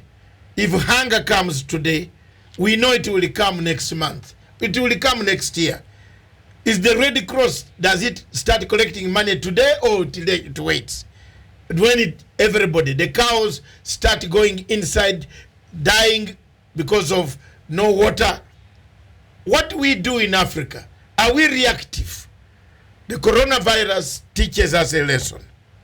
And here, Miriam will go through the facts that the African heads of state established what we call Africa Risk Capacity in 2012 to support the development of a better risk management systems. Do we still have this one working? Does it warn African countries? How many African countries were warned of this disease? If this organization is there in Addis Ababa, didn't they see the reports coming from China that there was going to be a very dangerous thing that could come, and a disease which is very infectious? It goes on everywhere. Prepare this, prepare beds, prepare mattresses, prepare money. Were we warned? No. In terms of response, Africa has been struggling to allocate part of its limited resources. Do we spend resources on things that are not worth it? And then later on, we go back to the budget and say, bring more money. Why don't we put a disaster management preparedness department, fully equipped with all the things, the money, the technical men we want? Are there people in governments in Africa who know how many doctors are wanted? Do we do our research? These are some of the things that we want to look at in this next 45 minutes left. Yes. Thank you very much. Over to you, Miriam. Yes, indeed. That is even as we continue to look at this scourge of the coronavirus that is now threatening to tear the world apart. A couple of things, perhaps the latest statistics, and about 5,391. Those are the total recorded deaths since the start of this coronavirus in the Chinese city of Wuhan in December. 5,391 people have died, and the number of patients who have been recorded to have contracted this disease, that is 71,715, and the total number of confirmed coronavirus cases is 142,538. Remember, these are just the numbers, and I'm sure by the end of today this number would have gone up because more people continue now to contract this virus. It's no longer a Chinese problem, it's no longer a China problem. Europe now has become the epicenter of the coronavirus, with a country like Italy recording a very high numbers of people who have contracted this disease. Doctor, you've mentioned something very important there at the start, the introduction there, about the African Union heads of state established the African risk capacity. That is in 2012, to support the development of better risk management systems on the continent, while simultaneously reducing the dependence of African countries on the international community for disaster relief. So what has been the problem, I think, with Africa today, and the reason why we are very poor in terms of risk management and how to be proactive, because we're always reactive. Look at the cyclone, and perhaps we look at the now the coronavirus. Look at the natural disasters. Look at the droughts and the famine that have really ravaged this continent. A lot of these things are things that we see it is going to happen. But why is it that we have failed to put in measures to cushion our people here in Africa? And one of the main key things is Africa has really been dependent on international reliefs, and so we are very reluctant. We know when something happens, we're expecting the World Vision to come in, we're expecting the World Cross to come in, we're expecting the United Nations funds to come in and help us in Africa. And these African Union heads of state, like you mentioned there and you queried, why is it that even after receiving that information, they were not very quick to disseminate that information in Africa, so that African countries could take proper measures to ensure that that virus does not come to this to the African continent? First of all, you are right. International agencies have been predicting, for example, locusts. They started all the way from Pakistan, all that way from Pakistan, Saudi Arabia, the Qatar. They came desert locusts, looking for where they can breed. We knew this. That's why we have agencies. We have Africans who are attached to fowl. If you go to Rome, you will find that there is a person from Kenya or Uganda who claims to be a diplomat attached to fowl, Food Agriculture Organization. But there is no, this man, his role is to buy perfumes for girlfriends. They don't come back and tell us what they have gathered from fowl. If you go to Geneva, World Health Organization, there are Africans there. They are serious PhD holders. Today I was watching the program of my lady, a very good doctor, a specialist, Dr. Ajambo, of course, from your area. Very good, well-versed. She's a specialist. I was shocked when Dr. Ajambo, Ajambo, yes. Dr. Ajambo told TK, Mr. TK, TG, sorry, not TK, TG, Tony Gachoka, that there are only 5 specialists on infectious diseases in Kenya. I was shocked. When you see, these are some of, and you only see these departments coming when there is a landslide. You see experts in Nairobi University, yet this should be a continuous exercise. I am teaching here today. Don't blame me. I might not have this voice again to tell you. But Africans, please wake up. We don't invest money in proper department. In Uganda, we invest money in arms, as if God has said we are going to be killed. We invest money in things that don't help the ordinary people. Research in Africa is, the laboratories are closed. The weed, sunshine, some weed and the growth, they have grown all over the factories. There is dust in the research centers. There is no research in Africa. We don't put money in research. We come too late. This Dr. Ajambo, this morning, anybody who watched this program of Tony Gachoka will have a shocker. She was the first specialist in Kenya. But she said there are only 5 in the entire Kenya, surely. And they have managed to only educate one other person all these years. One other specialist doctor who specializes in infectious diseases. So if you look at that, are we prepared? Is Africa prepared? You find people with rucksacks going to George Soros. There is an NGO here that takes money from the helpless whites in the north and comes here, instead turns that money into politics. That's the danger we have.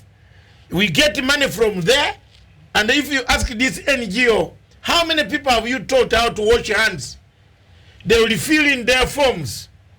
We have taught over 90,000 people to wash hands after the toilet or after work before you eat.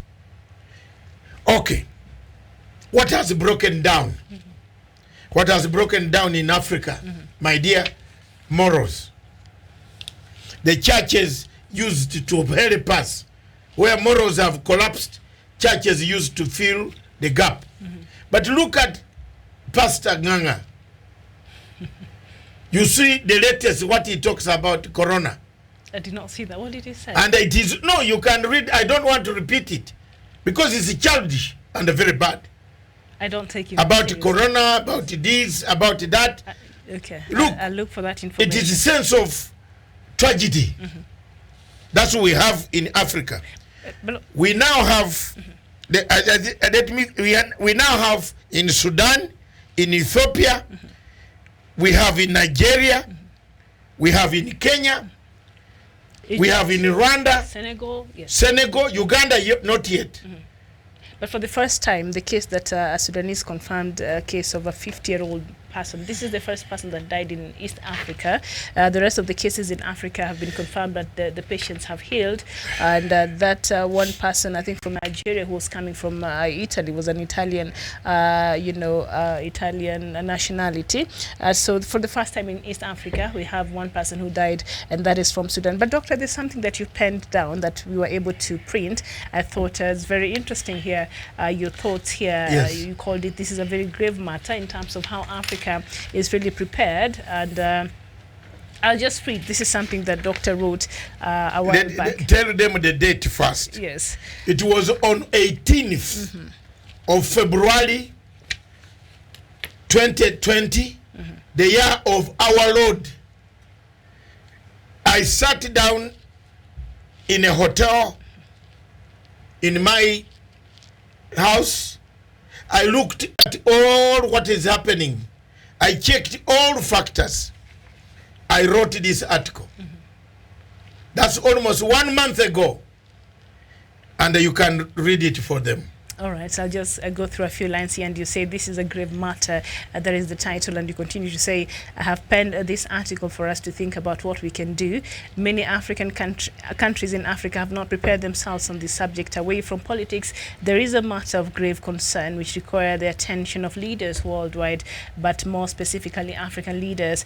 And then the second stanza, you say coronavirus is a pandemic that is proving, you even said it before it was even declared a pandemic. Yes, by the World Health Organization. I had already seen. That is proving to be the biggest threat to human race today.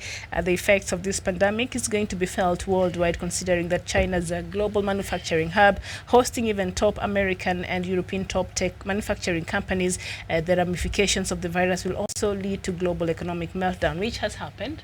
Yeah. Did you see the Dow? It is coming. Jones, how it's the New York stock is. Go ahead, Miriam. I wrote this. This is I don't know why my production team bring it on for people so that the people can copy it. Yes, indeed. And it will come back on Pan-African Forum.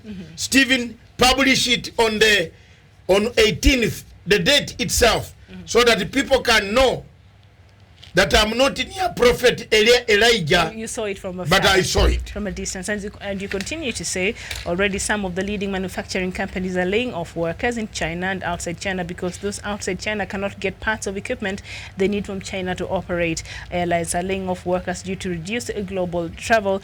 Tourism industry is not spared. In short, besides human carnage, coronavirus will affect all world economies in one way or another.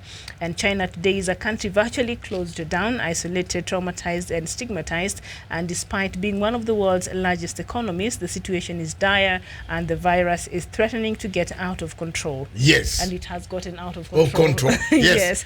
Thank you. And majority of people cannot go to work. Hundreds of millions are virtually under house arrest, quarantined in their homes, and children out of school learning through internet classes. Top scientists and doctors are getting infected and dying while trying to find vaccine to cure for what President Jinping has referred to as a demon. It's no joke. Now, this horror is happening in a country which is building several hospitals, each 10 times the size of Kenyatta. That is our biggest referral hospital here in Kenya. In less than 2 weeks' time, now they're banning all old notes to reduce the spread. We cannot afford to do that. Yes. Especially with our new currency. Yes. China banned all the old notes. Yes. And for us, we are now drawing even more. And on Friday, we went for people went to the cash point. You know, the banks came to the shock. It was, yes, the shock. You could not have ATM on Friday between 7 o'clock to midnight. If I don't know whether that is the article. It was written on 18th at 7:46 p.m. February, the year of our Lord. It is there. Computer doesn't lie. Nobody wrote it for me. I sat down and I saw this because I've studied international agencies, how things work. That article gives you a glimpse of what might happen. So people went to draw money. The money they are drawing has been contaminated. Okay. Yes, someone else has touched. Yes. We are lucky in Kenya that the money coming out of the till is now new.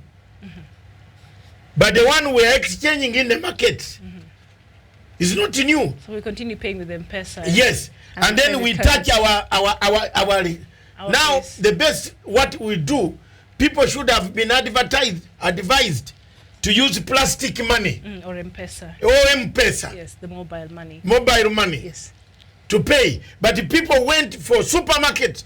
They collected lorries to Beba. Not only here in Kenya, in Uganda. Yes. It was worse. It's a panic. It's a panic buying. It's panic, yes. Why do we panic all the time? Continue with that article. There's a very important point here you raised, and you continue to say that my greatest fear is what would happen if this killer virus finds its way into Africa while it's here. Yes. Obviously, Africa. Oh God, forgive me. Obviously, Africa. Don't kill me, Africans. Yes. Hold on, doctor. Let me just read this very important, interesting point you raised here. And you're saying Africa cannot survive global isolation, domestic quarantine. Neither does she have resources in terms of medical personnel, physical isolation facilities, neither management drugs. God forbid the virus would convert Africa soil into a huge cemetery of undug graves. I've heard people say the virus was manufactured in the labs specifically to clear African population for Chinese settlement, but then it went out of control. I hope this is not true. For now, African governments must declare a continental emergency nationally, regionally, and at AU level. This means all resources must be expanded in ensuring the virus does not get here. But in case it does, massive resources are deployed to prevent the spread. Exactly. There you are. And you continue to say Let's go on. the drastic measures are necessary as soon as possible. Starting point is 100% surveillance of air and sea communications with China and Far East countries. Countries must ensure enough stocks of bodysuits and face masks, as well as undertake training of emergency personnel. Isolation centers, even temporary ones, should be constructed and identified. I think our government has gone ahead and done that. And then you say food stocks and preparation of officers at both central and local governments needs to be trained on how to distribute supplies. Nothing should be left to chance. Politics should be suspended.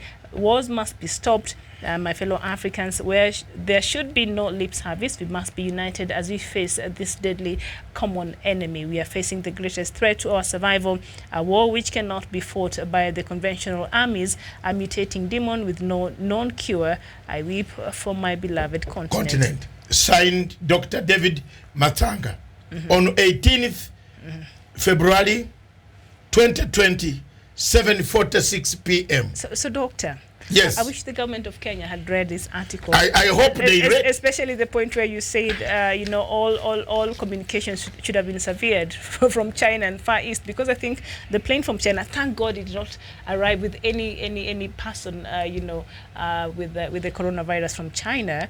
But this happened after you'd written this article. Yes. And that was a big gamble by the Kenyan government. But well, Kenyans made enough noise so that it is not only the Kenyan government, it is all the governments. This article, I forwarded it to President Museveni. I forwarded it to Emerson Mnangagwa. I forwarded it to every president on this continent. I have the data bank. Everything I write, I send it to them, especially to friends, very serious friends on the continent of Africa.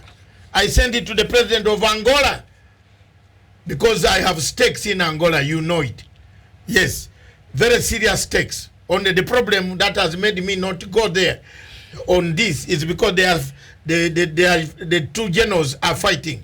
So you wouldn't like to be the sandwich to be eaten in the middle. You don't want to be caught in the middle Look, of that. I wrote this document after seeing that African Union does not have trigger warning system.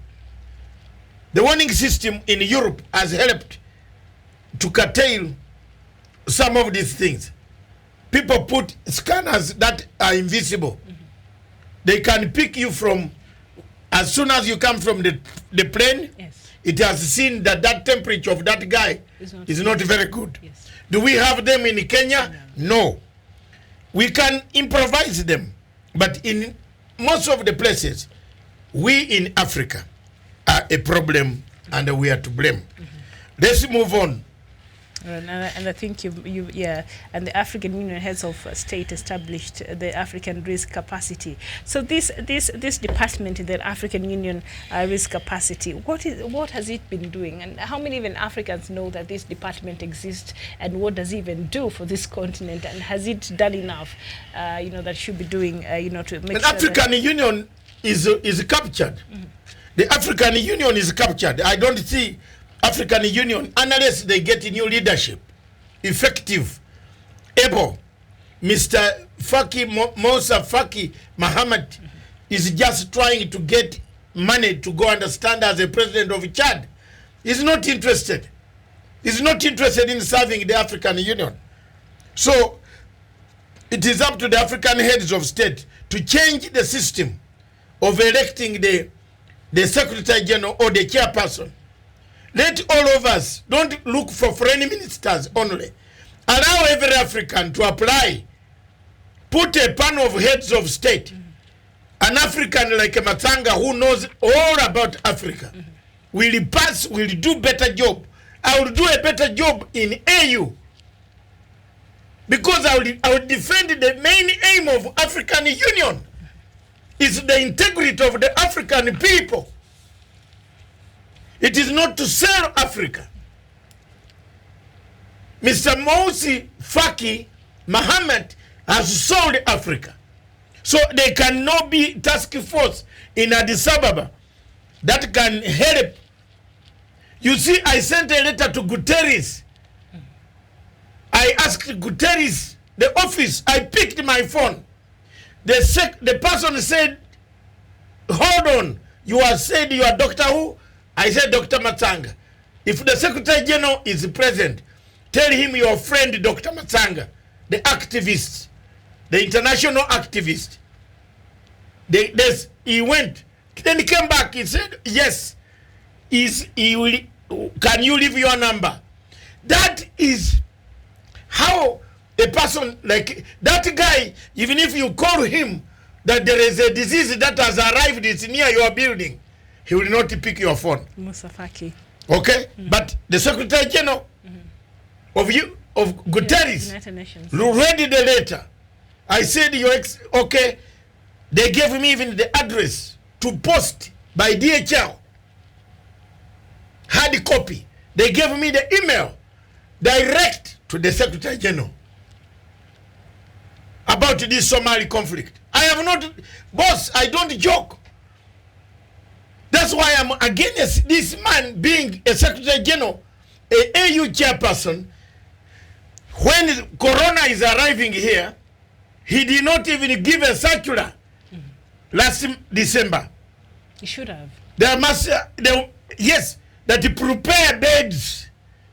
Matsanga would have written a circular. Prepare beds, 50 beds in each country. We have a disease coming. That is what we call leadership. Africa, we are in trouble. Look at what Dominic Nandwi has written from Nigeria. He said, you read it. It is very pathetic. He has said in Nigeria, Lagos, things are worse. It is right there. And he's saying there's a pipe blast in Lagos right now. Unbelievable. So it appears there is an accident there that has happened in Lagos. A pipe blast in Lagos. You see? Is it a petroleum? Yeah, of course. There is also stealing fuel illegally, siphoning of fuel. But there's a pipe blast in Nigeria right now as we speak. Please give us more details on it. And we thank you very much for sending. More people are feared dead. Dominic Nwandu, thank you so much. Please keep giving us this information and details as even it continues to grow. And speaking about Dr. Africa and its preparedness and how to handle certain matters and how Africa is just reactive to situations. When you look at even the security or the insecurity that has really been plaguing this continent in the recent times and the manner in which the leadership of this continent has been handling this matter it is just until last month that even the Nigerian Senate decided to discuss this Boko Haram matter. Can you believe that? We talk about it here every day. Yes, and yet they've never bothered. Yet, Mr. Buhari, yes, when he took the first office, he promised Nigerians that he will remove Boko Haram in 100 days. It is only last week when the Senate in Nigeria started to discuss a motion of Boko Haram. And did you see the bill is very bogus? You know what they're suggesting? One of the suggestions that they're saying that the repentant Boko Haram should be taken abroad for studies. Where? I have no idea. Which country will accept? To finish their education. In their country, terrorists outside, to be exported. Look at. So I'm just wondering, which countries are they planning to take these people to? Can I tell you? Get them hardened. Africa, we were bewitched. And let's talk the truth, we were breached. We have a problem. Every year, Mr. Red Cross, that man of Red Cross, what is his name? Gullet. He's chakula, food, oh, food hunger. Last year he learned. Have you heard him? Because we were expecting he'll speak in February. Yes. But I think Kenyans were very last year they said no, you need to tell us what happened to the money. To the other money. Then the agency that is supposed to help, listen, the agency that is supposed to help people, it has gone to build hotels. It is trading. And the television station. It is competing. Right, it is like the reverends. Shouldn't be in business. The reverends in Uganda and the reverends have radio stations, have jet fighters. Now you are preaching to a solo like Matanga who will never even get a wing of a jet fighter, a helicopter. I can't have one propeller. I am coming to your church, and after this you are going to enter your helicopter. Will I actually observe, take in what God? I rather stay in my house and pray. I look at the wall every day and say, help me, God. Help me, God. Help me. All the time I'm looking at my wall alone. Get my Bible. I have a black Bible that I've stayed with for, do you know how many years? 42. I never lose it. If it goes away from me, I feel like crying. That is a precious possession. Yes. Yes. That, oh God, help me. Than going to a church where the pastor is flying with a jet fighter. As a private jet. Okay. Private jet. Now he's preaching you, humble yourself. Humble. How can you humble when the stomach is humbless? It's very difficult to humble then. But it's a very dire situation in Africa and the money. Dominic Nandui, he says things are very bad. The firefighters in Lagos are doing nothing. Have they run out of water? They might have, and you know Lagos is near the ocean, yes. But there's no water. The irony. The irony of it all. Of Africa. Yes. Lagos is near water. There is a pipe blast in Lagos as we speak now. Our satellite has just picked it. And sorry, there is that problem. Let's look at other reactive situation in Africa. And the drought mitigation, the famine. Yes. Like you said, in Kenya, a very good example. In the parts of this country, we know they don't do very well. The weather conditions, they're not very favorable. But we've seen time and time again, Kenyans contributing in terms of, feeding Kenyans out there. And last year, as we were mentioning here earlier, Kenyans came out and said, no, enough is enough. Because even when these monies are being distributed to the counties, there is that equalizing fund that is given to counties like Turkana and other counties that have very special challenges that they have to deal with. And so people brought into question the government of the Turkana County and Mr. Nanok, and so I've not seen Mr. Nanok come out, or Red Cross come out even this year to ask Kenyans for money, because Kenyans are wondering how can one part of the country in Kitale and that part of the country have a lot of food crops that cartels have refused, that could not be brought into the government granaries. It's rotting, and then the other side of the country, people are dying of hunger. So Kenyans did not have any kind words. So we've not seen that happen, and that is something that perhaps our leaders, especially our county government leaders, realize they have to start dealing. They have to be proactive about, because they know come January, February, March, there's a famine that is expected, or lack of enough food in those areas. Yes. Yes. So last year, Kenyans did not have any kind words. But Miriam, you can't blame them. There's no planning session. Who should plan for them? The county government should. The people themselves are used to handouts. For example, when this virus, when the minister announced that no BBI, rally, you notice how many T-shirts. People went back to the printers to retrieve the money. How did you do that? Because they asked for money. And the T-shirts that stop printing, give the T-shirts. Don't print, give the money. There is a very big fight around there now. I saw some people have been injured. One was beaten because he was asking for that money back. Two, also the handouts. This coronavirus has created a very big handout syndrome. That some people who are expecting to get money, some people even plan to marry women out of these handouts. And doctor, because right now I heard even the county government of Mombasa, and we were watching that story earlier before you came here, and the way now they've closed down, and they're saying perhaps sanitizers should be bought for the people using the ferry and across the country. And we are seeing there are people somewhere seated and seeing how they will use this as a white cow, as a cash cow. The governor of Mombasa, and we've seen sanitizers being bought in billions of has taken a step to ban all nightclubs.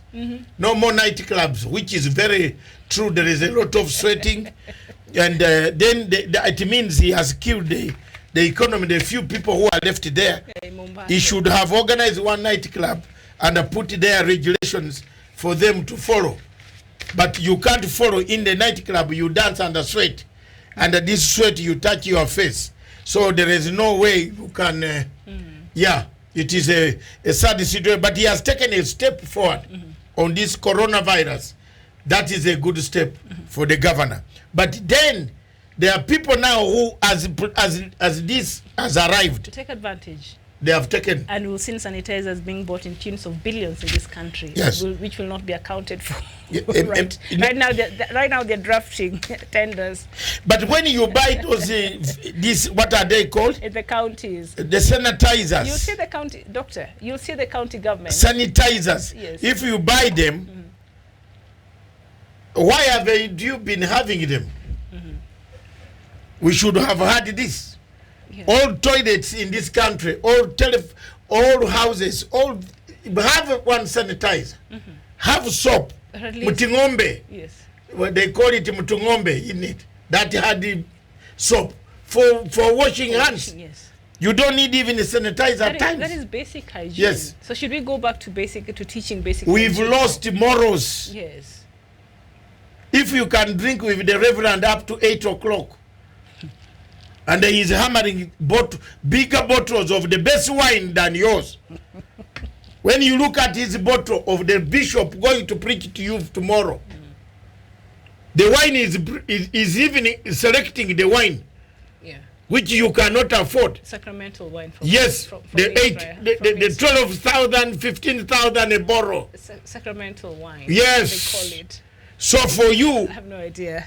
For you, who is just seated there, who has gone with about 5,000 shillings, do you want to entertain your smaller friends that you have taken? You even feel sorry. The bishop is hammering wine of 15,000 across. That means he's getting good offering. Then tomorrow, the music starts, and you see the bishop shaking his head on the floor. On the floor. Some of them come on the floor. You are competing in dancing tactics. And this is a man who is supposed to preserve your morality. So how will he tell you about morals? You are leaving the same nightclub, entering the cars. Instead of saying don't drink and drive, he's entering his car. He has hammered 4 bottles of the best wine, that is 60,000 shillings. Kenya money. Now, why are we? Not only in Kenya, in Uganda it is worse. Bishops fight with their wives over property.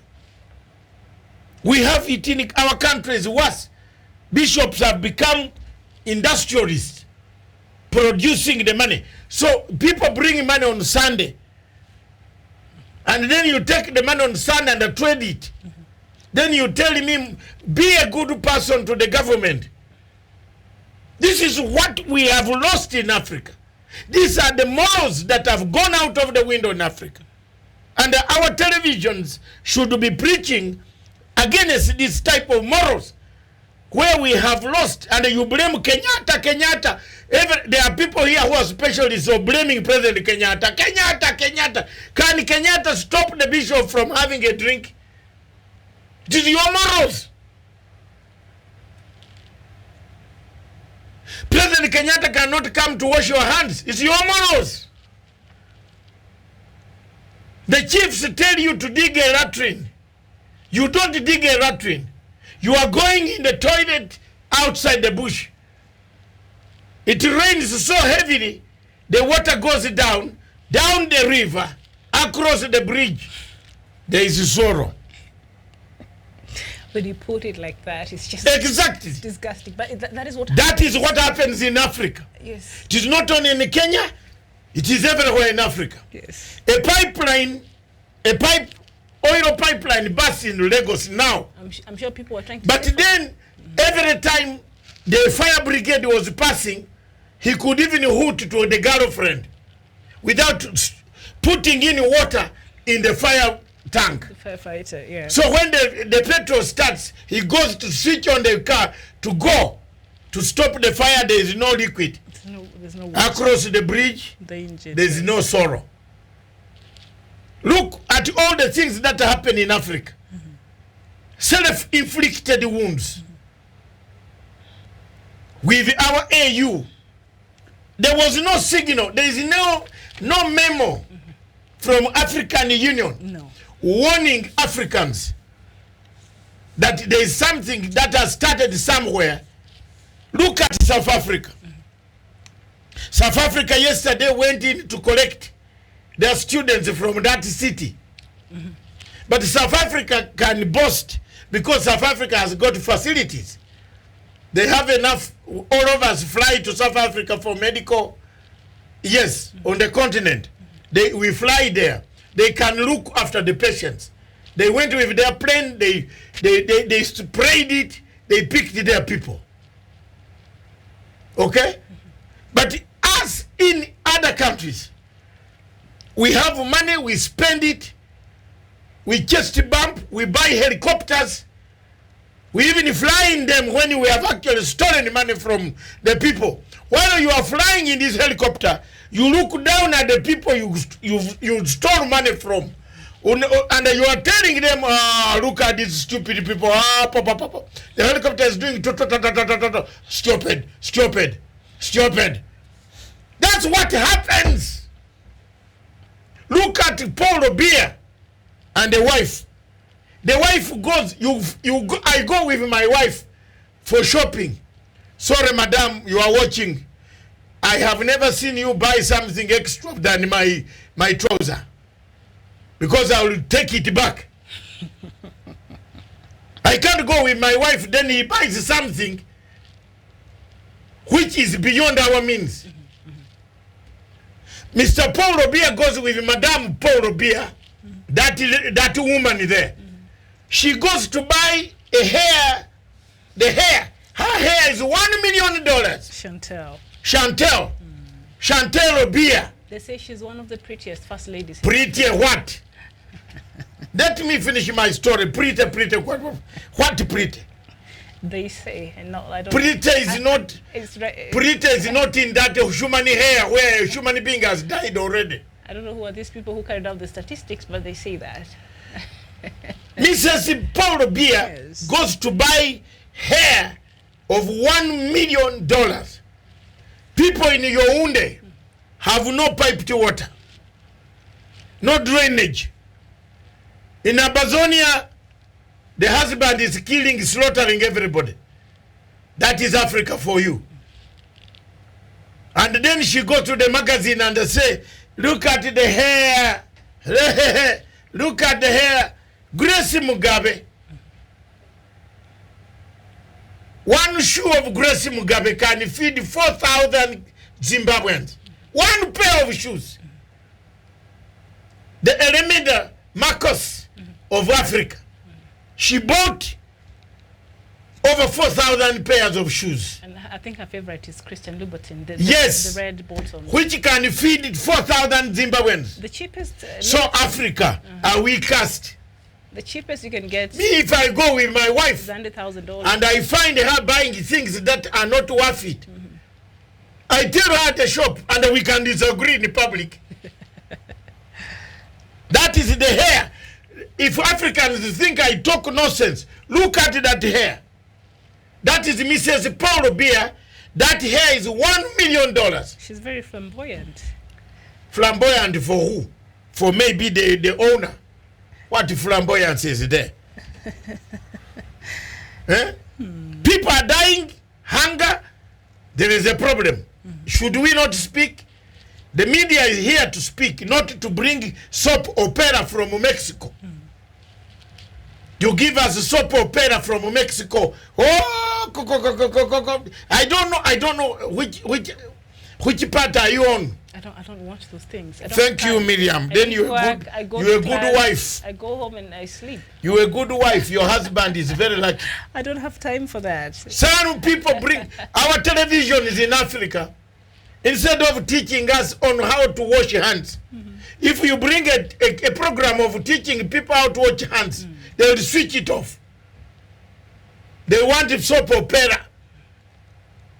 They want this from Mexico or from India, or there is another program from United Kingdom, East Enders. You know that East Enders? I don't watch those things. It is called East Enders. Africa, we were cast. I tell you, we were cast. That here looks like a lion. A lioness. It's lion. It's a lion. Because the lioness doesn't have hair. Lion, yeah, it's very specific. So that is $1 million. It's very, very specific, and she loves that color. $1 million. She's a redhead. She tells her husband, today we slept nicely. I want you to kill 10 or 20. Go and kill. Amazonians. Paul Biya goes to kill Amazonians. Yes. Bring Mrs. Buhari. Angalia. Aisha. Aisha Buhari, she has banked money to a tune of $2.5 billion in a bank, in Citibank in London, in America. Whom is it helping? Americans.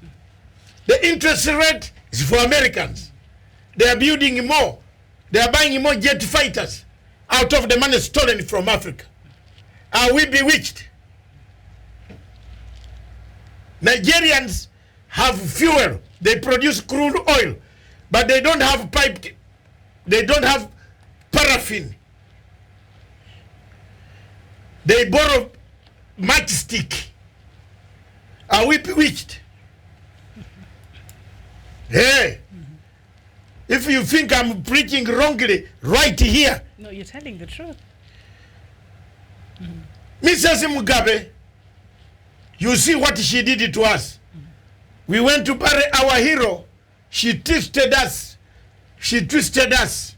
Some of us just ended at the stadium. I ended at the stadium. That's it. I saw my African hero go. Go, ye Baba. Go. But you left a very awkward woman. There's Aisha Buhari. That is Mrs. Buhari. Tell me what they have done.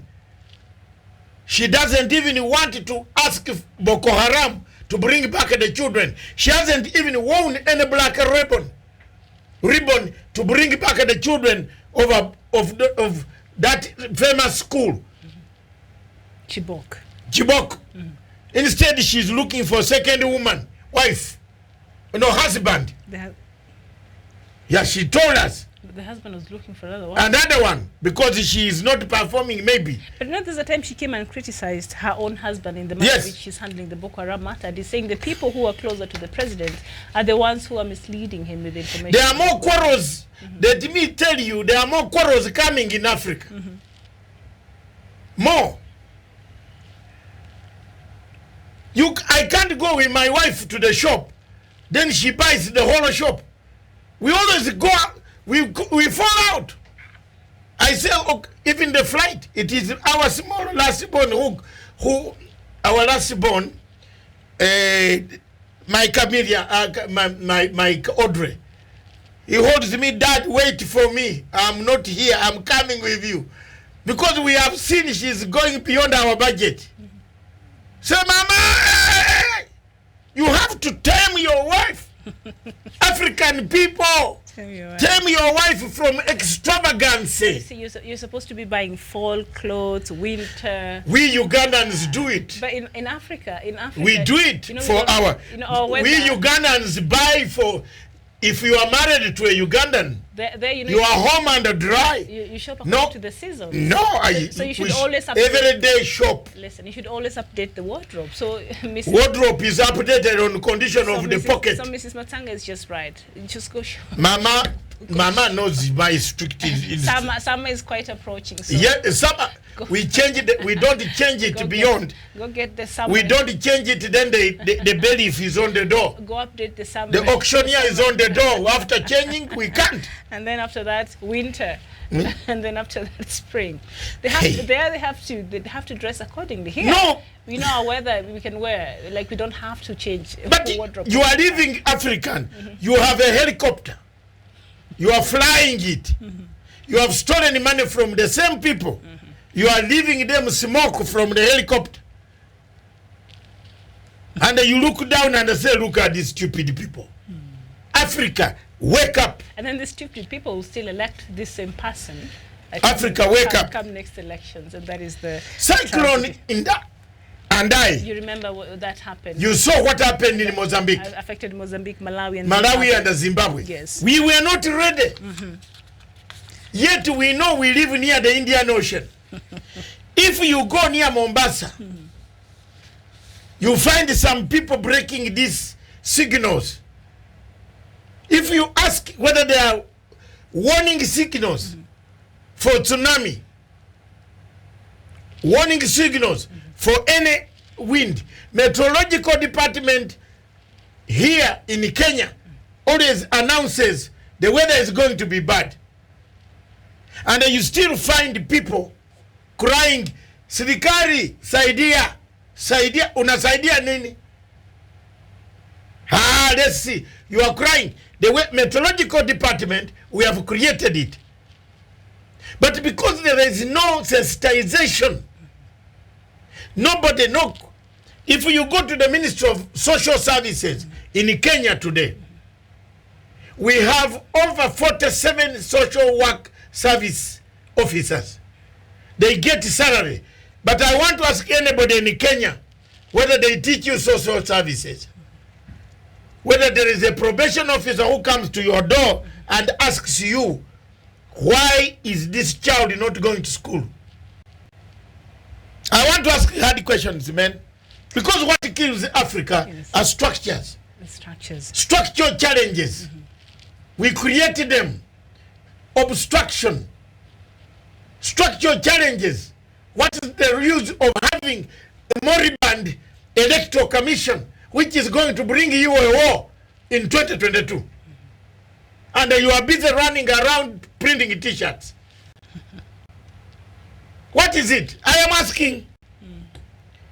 Those who hate me. But one day you will hear my voice.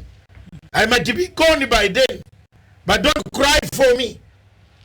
Cry for Jerusalem. Have I said the truth today? You said the truth, and you brought up the Cyclone Idai disaster. And just 6 days following Cyclone Idai, the government of Zimbabwe, which is one of the countries that was really affected, announced that it had gotten the message loud and clear and will be creating for the first time a national emergency operations center in Harare. Imagine, until Cyclone Idai happened, the Zimbabwean government, or Zimbabwe as a country, never had a national emergency operations center at all. You are now going to Zimbabwe. What about here? We have special programs, ministry. What about here? Me, when I go to Mombasa, you think I sleep? I'm watching the ocean. I want to tell you my personal experience. I swear in the name of God. When I go to Mombasa, you don't give me a room under. My room and my hotel is always Serena. For people who want to know, it's there. I get a first room on the top. And I don't sleep either. Do you know what I do? I go in the bar, drink, and listen to music out. Then come when it is early. But when I come, now I open the window on top, watch the ocean. Where is it going? And when is it coming? It could decide to come back. Something could stop it there, and it comes. So on top here, you can swim with it. When you go to Mombasa, that's a holiday spot. You're supposed to be enjoying yourself, not worrying. I'm now telling you what happens to me. You're a bad holiday. Yeah, enjoying yourself, me. Not to worry. There is a serious situation in Mozambique. The hotel called not Mayfair, Southern Sun. They gave me when I went President Kisano to meet President Kisano. When we were envoys for the peace process in northern Uganda, he invited me to Maputo for 6 days. So President Kisano gave me one of the best rooms, a VIP. Mama, but this VIP, when you open the balcony, the ocean is here. Bas. That's the best. Now I told President Kisano that after 2 days in it, I said I want to downgrade myself. The president asked to downgrade it to where? What is the problem, David? I said, Muse, every day I watch this ocean. Where does it go? You're very paranoid. Where does this ocean go in the morning? That is a dream for any holiday maker. To see the ocean go? Yes. What about if it's stopped? It can. That you don't come? Don't come. Have you ever seen of those consequences? In the movies, yes. No, it could be stopped. Yes. That you are not going this way. So what, there must be reaction there. So these are some of the things I'm always careful So you try about. to be proactive. Exactly. Is Africa reactive? Proactive. Yes. Okay. I am proactive by making sure that as the ocean comes back towards the evening, how fast is it coming? How far is it going? And how far has it gone? Is it coming close? Has any scientist explained to me this big hole which takes all this water? Where is it located? I'm asking questions to scientists who are watching and who will see this program on YouTube. The coastal people really have a very interesting way in which they define that ocean going back and coming later on. Yeah. They have a very interesting theory. Yeah, you tell me. Maybe you are from the lake. You are near the lake, Lake Victoria. I don't understand. At times, Lake Victoria also disappears. I'm not that very close. I passed by the lake. But it does. I suppose it does. It does. So where does the Indian Ocean go? Or the Atlantic Ocean leaves to go where? Coastal people have very interesting explanations. We should get one of them and they'll tell us.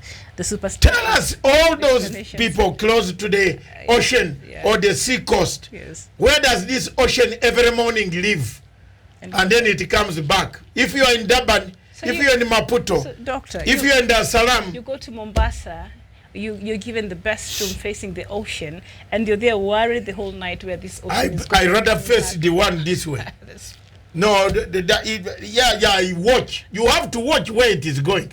And when it is coming. You stay awake just thinking where it's going and where there it's is no sleep there, David. Then just stay in a room. Yes. I think you're safe. Let me be here. At least here. It will come. Yeah. You know, there's because you know why I do that? All trigger mechanisms have been destroyed. Early warning systems have been destroyed. Didn't we know that the corona will reach us? Don't we buy things from China? Now you are blaming me that I should not be watchful. Corona, I saw it. I saw this coming to Africa. You did. And I wrote a paper for Africa. It's here. It is there. You can get it and read. This man predicted exactly what is happening to us in Africa. I did. People did not listen to me. So I have to be very careful that at times my predictions can come true. And they have come, not can, but they have come true. Yes. When I predicted in 2009 and I said Ocampo was a thief, people said this Ugandan has come here to create problems for Kenya. In fact, one foreign minister told me that I had come to create problems for Kenya. When I was defending the Ocampo 6, a Kenyan minister, may God help you one day, he told me I was bringing problems for Kenya. Which problem now? Which one? I came in to tell people that this thing is going to bring you.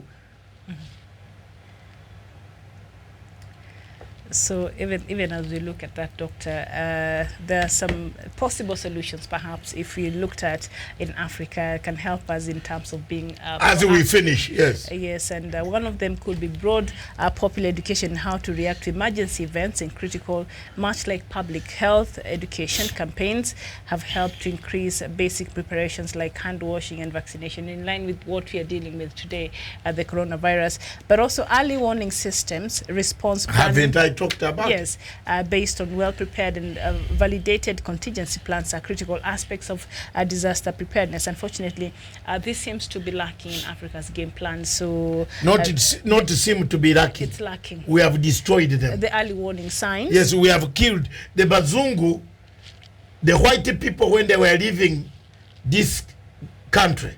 They left some systems They even left systems where people, for example, in 1965, there were signposts on all roads that there were fewer accidents than there are today. There are more accidents on the road from here to Nakuru. Why?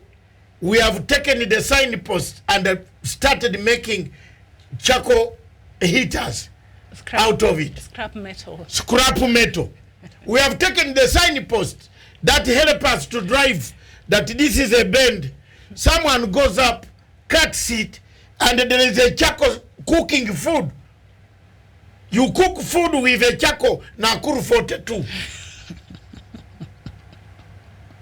That's Africa we have. It's very true. Yes. Remember when President Uhuru Kenyatta was very frustrated one time after the SGR was completed, and some Kenyans started even taking parts of the rail itself, and he said, if you're caught there, you'll be dead. If President Uhuru Kenyatta had to tell for the first time to say, and then someone called Wamutata went to court and to accuse the president that he has said, if someone is caught, removing the railway, should be imprisoned for life. Even the road guards, people are taking the road guards. Road guards, cars are killing people on this road from Nyeri. Take a road. They have cut that road guard, taken it, and they have put nyama choma, and it is the road guard. I am always very observant, even at the times when I get out of the car, I don't eat that meat. Nakuru 42. Nakuru 42. The signage. Then you see the signage, which was supposed to be on the road. It is down cooking, it was roasting meat. It's now used to. And you are eating it. To barbecue. Yes. Interesting. I can't do that. Okay. Thank you very much. Let Africa be proactive. Begin to be proactive. Begin to sensitize the public. Begin to educate the public. Let's get our morals back. Let the churches help us. Let the churches help us to educate people, to love each other, one another. Our Africa, this disease could be well solved. There would be no panic. There would be no fake news. And also we have forgotten to talk about the fake news that men on Twitter, it is like a man who has seen a toilet when he used to go in the bush. He misuses a toilet. Don't misuse Twitter. Some people over the weekend were doing a Twitter that the woman who had been caught in this hospital is still very all right. Such people should be arrested. The spokesman, the law should take such people who do such things, who bring fake news to panic the crowd. They should be arrested, detained, and charged in the court of law. Fake news can create panic. So don't do those things. This coronavirus we knew it. It was coming. But Africa, as usual, we watched. We became reactive when it finally is here. And that is where we are. God is going to take it away. Medicine is going to be God. Finally, do you have any story of Makau Mutua? What did he write? And I want always to compare two stories. Makau Mutua and Professor Kagwanja. Makau Mutua is here, but I also wanted to read from the front pages here. I've seen the Standard newspaper writing on ways in which people can actually keep safe and try to beat this scourge of corona. I think Makau Mutua is here. We could take a look at him first. I agree with him this time, Prof, that people can't elect the type of people like Sonkos, then you can't blame yourself. Then hope to develop. You can't develop. Let's now look for Kagwanja. Professor Kagwanja. I always I think back there in the opinion, he has to be closer to Mutua, if I'm not wrong. His opinion always comes. No. Is it on the Standard here, or does he write for the? No, he writes for Standard. His opinion, Professor Peter Kagwanja, always writes opinions. So I'll tell you why I put the two guys, because why I compare Mutua and yeah, it should be Kagwanja now. Mm-hmm.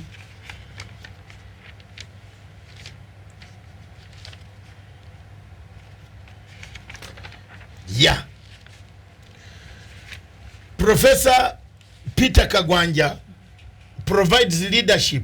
China provides leadership on COVID-19 as they use United States flounders. Mm-hmm.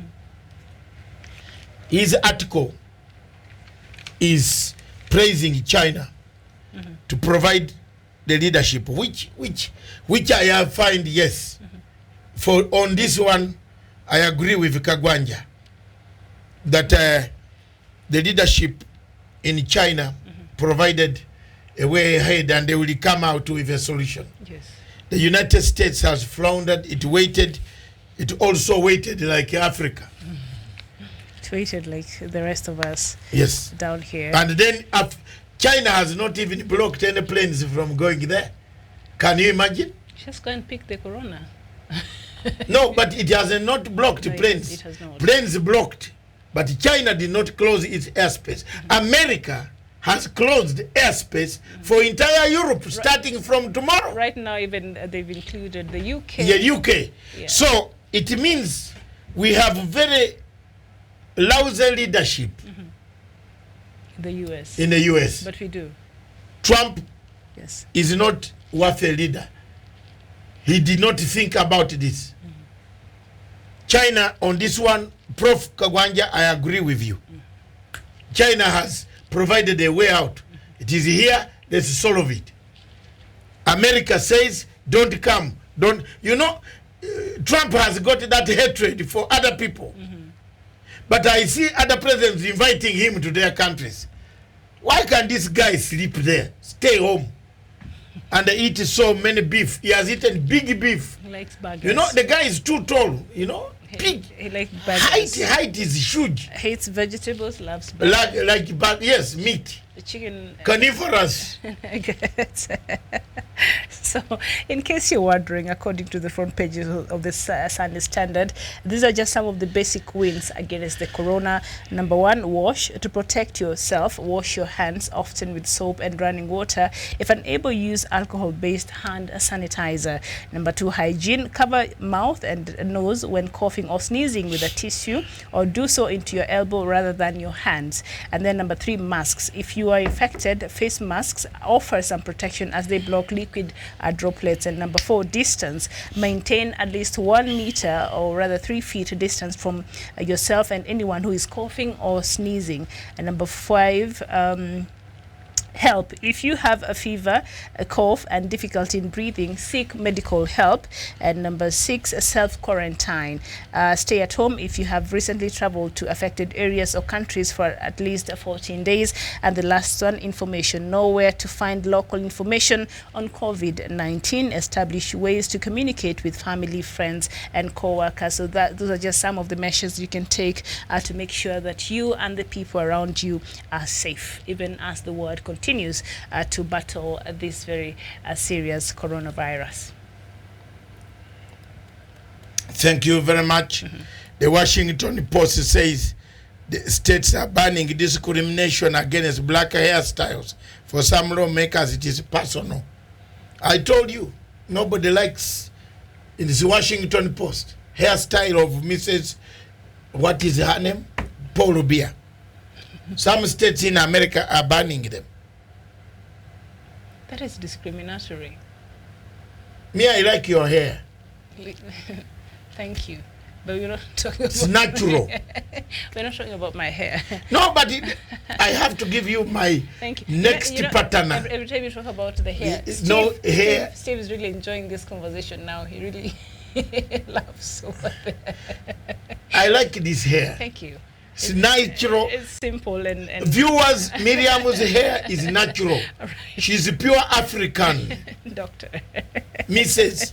is a pure Right. African. Look at her hair. Look, it was not in the today's You know, topic. but it is here. Yeah. The Washington Post has printed. I've seen Maxine Waters there. Yes. I don't think she's agreeing with that statement. Yeah. She is here. A beauty for Africa. For Africa, we are here All right. all the time. Okay. Thank you very much, Miriam. Thank you very much, those from Lagos who sent us all these pictures live. Our satellite providers, thank you very much for the satellite show. We saw you came. Today, unfortunately, we didn't bring any topics. We talked about a general topic. That affects all of us. But tomorrow at 11 a.m., Miriam will be here with her African news. Very the good. diaspora. And let her look at who has manners, who has no manners, who have morals. Who has no morals. Yes. You can't go to a church where the bishop is flying a helicopter. Then you go to listen to the sermon. After that, you only smell the dust. The helicopter is gone. As it's taking off. No, I rather pray from my house. Okay. So thank you very much, viewers. This is the end of our show, Showdown, Africa Showdown. We have touched on a number of issues. We've talked Somalia, President Farimajo, please cool down, cool down, cool down, cool down. Come back to Africa, please. You are part of us. Don't go and look for darker forces. The darker state. People say there is the deep state, but there is a darker state that always makes people triggers a fight. And thank you very much, Professor Makau Mutua and Professor Peter Kagwanja, for your articles today. And Okwang Opendo Kwang, yes, Opendo. He wrote a very nice article. It is in the Nation. Kwendo Opanga, thank you very much, my brother. That article is it's very good. That article is very good. He said, Ruto on the back foot as a rival camp piles the pressure. It's not a rival, but it is a good article. Leave the DCI to do their job. Because the more you stop them, the more they now want to know more. Who was this Somali pilot who went to visit for the arms? And he's related What to else? What else does he do? Whose plane does he fly? How many flights has he made? Has he dropped arms elsewhere? Where was he since that? No, these are the questions coming now. Yes. Thank you very much. Viewers, Miriam, unless you have some word, No, I have. finish it. Yes. There you are. All right, so I will see you tomorrow. Good morning, Africa. Of course, the first hour we look at the news making headlines in Kenya, and the second part at 12 noon East African time, we look at diaspora dispatches. And bring your hand. The news making headlines across Africa. You're harassing me with this sanitizer. I'll see you tomorrow. Here is the sanitizer as we depart. I'm not even coughed. Yeah, it is not a cough. What It is just to make, Okay. as they say, every part you leave. We are going to touch the door. We are going to enter. We are going to leave the car. You must live in a dignified manner, All right. with the hands sanitized. I can't win against that. So we shall see you tomorrow. Thank you very much, viewers. I put mine in the pocket, and here we go. This station, therefore, is for Africa, with Africa, by Africa. Ciao.